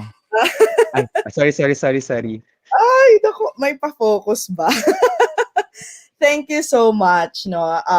As I've mentioned to my friends, this is, I think, one of the most memorable birthdays. One is to be part of the KTS family. Lahat kayong nanonood, I'm very sure you are very happy to be part of the KTS family. And sobrang thankful ko lang din na I'm included, no, in this family. So no words but thanks lang talaga. So sobrang grateful for all the blessings. Kaya naman because we are all gifted talaga to give, hindi po tayo magsasawa niyan. Syempre, Sir Franco, idol yan eh. So thank you so much for giving us all the teachers the opportunity to be able to share, no? Kahit magsulat ka lang dyan sa comment box or maging speaker ka namin or maging admin ka, you are all contributing to a bigger world. So thank you so much for all your well wishes. It was indeed a happy birthday for me. Thank you. Yun. Thank you, maraming salamat. So ngayon, teachers, magpapaalam na tayo kay Maestro Diony and Sir JB, no. Hayaan natin sila muna magpahinga because they have been preparing for the whole week, no, for these sessions, and si Maestro Diony kagagaling lang yan sa distribution ng module. Si Sir JB, no, kakatapos lang nila mag-distribute ng module, no, recently. So pagod na pagod yung mga teachers natin. Pero nakita niyo yung energy nila kanina, no. They didn't show it because they all value teachers. So maraming salamat. Sir Master Johnny and Sir JB, so we'll big goodbye to you now and maraming salamat po ulit. Okay po, thank you. Thank Okay, you. so yan, maraming salamat teachers, no. And again, Teacher Pao, happy birthday. And we hope ako personally, I wish you all the best, no. Since our college years naman natin, I really appreciate you as a person, and I'm really glad that you're here with us sa Kaagapay Teacher Support na joining us in this mission. So maraming salamat for taking that leap of faith. Yes. Kahit alam mong mga yes. Sir Jambi, let's I also like to take this opportunity to invite our audience for this project that we have right now from our family. Maybe you could quickly explain lang, no, to our audience about this project. Sure. Ayan. Okay. Sa pamilya po kasi namin, and when I say family, doon po sa mother side ko, so nakakasama din po namin si Sir Franco dyan. Meron kaming yearly parang meeting, ganyan. Parang alam niyo na, how was your year? What are your plans for the future? Mga ganong tipo. Nagkataon po na syempre na nasa gitna tayo ng pandemya. So, we had it online last year, yung towards the end of 2020. Tapos yung project po or yung parang naging format na ginawa namin ay, sige, can you share us your 2020 pero use a metaphor. Ayan, ano ka nung 2020 and give us a story. Tapos nakakatuwa naman, share lang kami ng story, and then at the end of it all, na-realize, bakit kaya hindi natin to gawing i-compile, gawin nating book, 'di ba? Baka people would benefit from our experiences, 'di ba? Both the good and the bad. And gamitin na rin natin tong project na to raise funds for the less fortunate. So hence nagkaroon po kami ng finally na launch na po yung aming The Mendoza Family Lemonade Project. Yan po yung 2020 reflections through metaphorical stories and art. Again, hindi naman po kami mga professionals, ayan, pero ikatutuwa naman po ninyo yung pagbabasa ng mga stories na yan. So may story po ako dyan, may story din po si Sir Franco dyan. Yung mga fan po ni Teacher Jinky, yung mga Microsoft dyan, may story din po si Teacher Jinky dyan. So, and along with our many other relatives. Plus, yung mga ibang artwork po ay gawa pa ng mga anak namin. So, really, it's a family project. Tas wala po kaming, wala po kaming kikitain dyan, parang kaagapay. All the proceeds po will go to Chosen Children Foundation Incorporated. Kung may chance po kayo na i-search siya sa Facebook, yun po yung pangalan, Chosen Children Foundation. Sa kanila po natin ibibigay yung proceeds of those books. Kung interested po kayong bumili or mag-sponsor, kasi konting-konti na lang, Sir Franco, yung idadagdag mo. Considered ka na minor sponsor.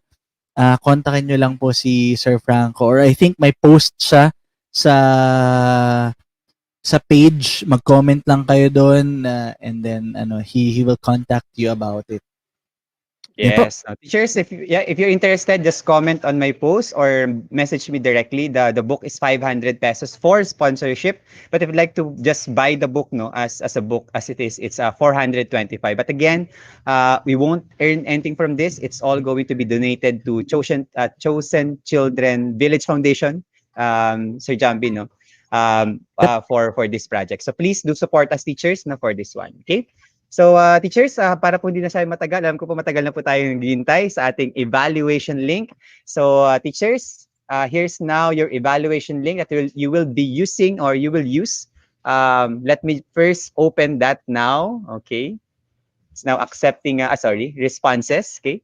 So, teachers, please use the QR code. You may use the QR code or the link, April Series P8. Please make sure to the information, the details are correct, or else mahirapan po kami ipadala ang inyong certificates. Okay, so yung email address niyo po, yung pangalan niyo po, and of course, do give us your insights about the program so we can consider your suggestions and comments. Okay. Okay. Sir Frank. So, yes, go ahead. No, I would just like to thank, kasi kanina, I would just like to specially mention my friends who really didn't forget to celebrate the birthday with me. So, isa-shout out ko lang sila. Kanina they were watching it. So, si Miss Bene, parati siyang nanonood sa atin. Si Bene, si Ate Loida, si Katria, Charlene Rabelas, Charmaine Esteban, Patty Hapin, and Ritzy Salazar. So sobrang thank you. And to my family also na naghihintay na ngayon. Yan. So salamat po. Hindi pa sila kumakain, Sir Franco. Sanda. Sana mapadalan ko rin kayo dyan. Yan. Salamat po. Salamat po. Ay, naku, natanggal yung microphone. I hope that Teacher Pao, that the food that we sent reminds you how we value and how much your co-administrators love you, and I'm glad to have you in the group. Yan. Mahal na mahal namin yan si Teacher Pao. Okay, lagi lang namin siya inaasar, pero mahal na mahal namin. Alam niya yan. Oo. So, teachers, again, if you're interested to buy the book, please comment on my post, or second, message me directly. Once you have made the payment, we will be shipping the book to you. Okay, we'll arrange all of those personally. Once you're done ordering. Okay, so just let us know so we could reserve a book for you. Okay. Correct. Yan po. Yan. Okay, Teacher Sir Susan. Franco. Yes. Go ahead po. Baka pwede rin ako mag-promote. Go ahead po, Teacher Sir Jambi. Ayan. Kasi proud na proud ka sa April series. Ayan, baka pwede naman mag-proud moment din kami ni Teacher Pau at saka ni Sir Jello. Pwede ba ako mag-share screen?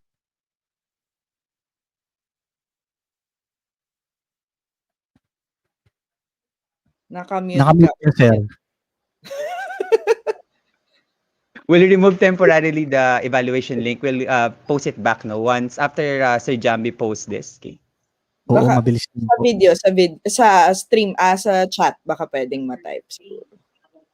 Yan. Ayan. So, mga kaagapay, ayan, I'm sure na-enjoy nyo po at marami kayong natutunan sa April series. Kami naman po, we're very honored to present to you the May series dahil May na nga bukas. Pero syempre wala tayo bukas dahil Labor Day. Ang first weekend webinar natin will of course be on May 8. Ayan, would you believe mga kaagapay, it has been a year. Ayan, magsi-season ender series po tayo ngayong May. Ang unang-una po nating webinar, ang title niya, A Year in Review. Have you found the one? At wala pong ibang guest kundi si Mr. Franco Nicolo Adun. Ayan, siya po mismo ang ating i-interviewin, kikilatisin, ganyan, lahat po ng gusto ninyong itanong tungkol sa KTS kay Sir Franco. Yan po ang malay niyo po mamigay ulit siya ng mga prizes. Tama ba yun, Sir Franco? Yun, pwede. And then, ang susunod naman po nating webinar ay on well-being. Ayan, kasi when we were planning this series, it came to our attention na yung maraming teachers patapos pa lang ng school year, pero marami rin tayong mga ibang teachers paumpisa na yung susunod na school year. So in between this finishing the previous school year and starting the next school year, kumusta po tayo? Diba? How is your well-being?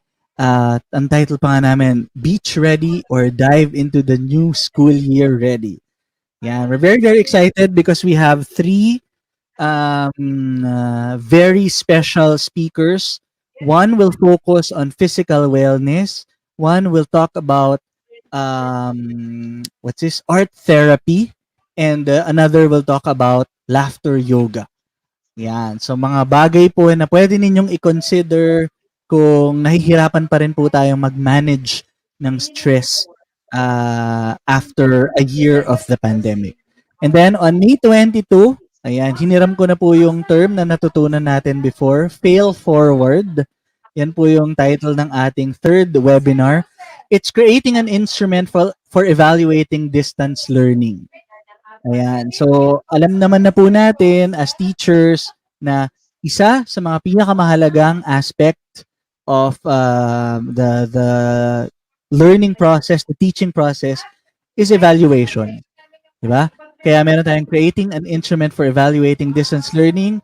At dahil special na special po kayo, ang mga speakers nyo po dyan ay kami pong 4 na KTS administrators. Meron pong i-discuss si Sir Franco, si Teacher Pau, ako po, and of course si Sir Jello. And finally, ayan, ang pinaka-iintay po ng lahat, on May 29, we will have Mr. and Mrs. Adun. Parang Mr. and Mrs. Smith po yan. It's Google versus Microsoft. Yeah, so magkakaroon tayo ng mga scenarios, 'di ba? Magkakaroon tayo ng mga points of focus and ipe-present ni Google. Sa Google kasi ganito. Sa Microsoft kasi ganito. Teachers Team Franco po tayo. Walang merong pangangampanya. Pero I'm sure dahil isang taon na namin kayong kasama, alam nyo naman po na at the end of the day, it's really not one tool versus another, pero whichever tool works for you, whichever tool is most effective for your students. Pero sabi ni Sir Franco, hindi daw. So yan, sana po magkita tayo sa weekend webinars ng May series natin. It is our season ender. Bakit season ender? Kasi very, very exciting naman po yung June series natin.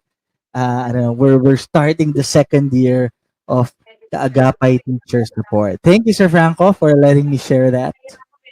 Yun. So balik na tayo sa ating evaluation. Teacher Pao, I think you'll have to celebrate na your birthday. So again, enjoy the rest of the day and enjoy your day, Teacher Pao. Happy birthday!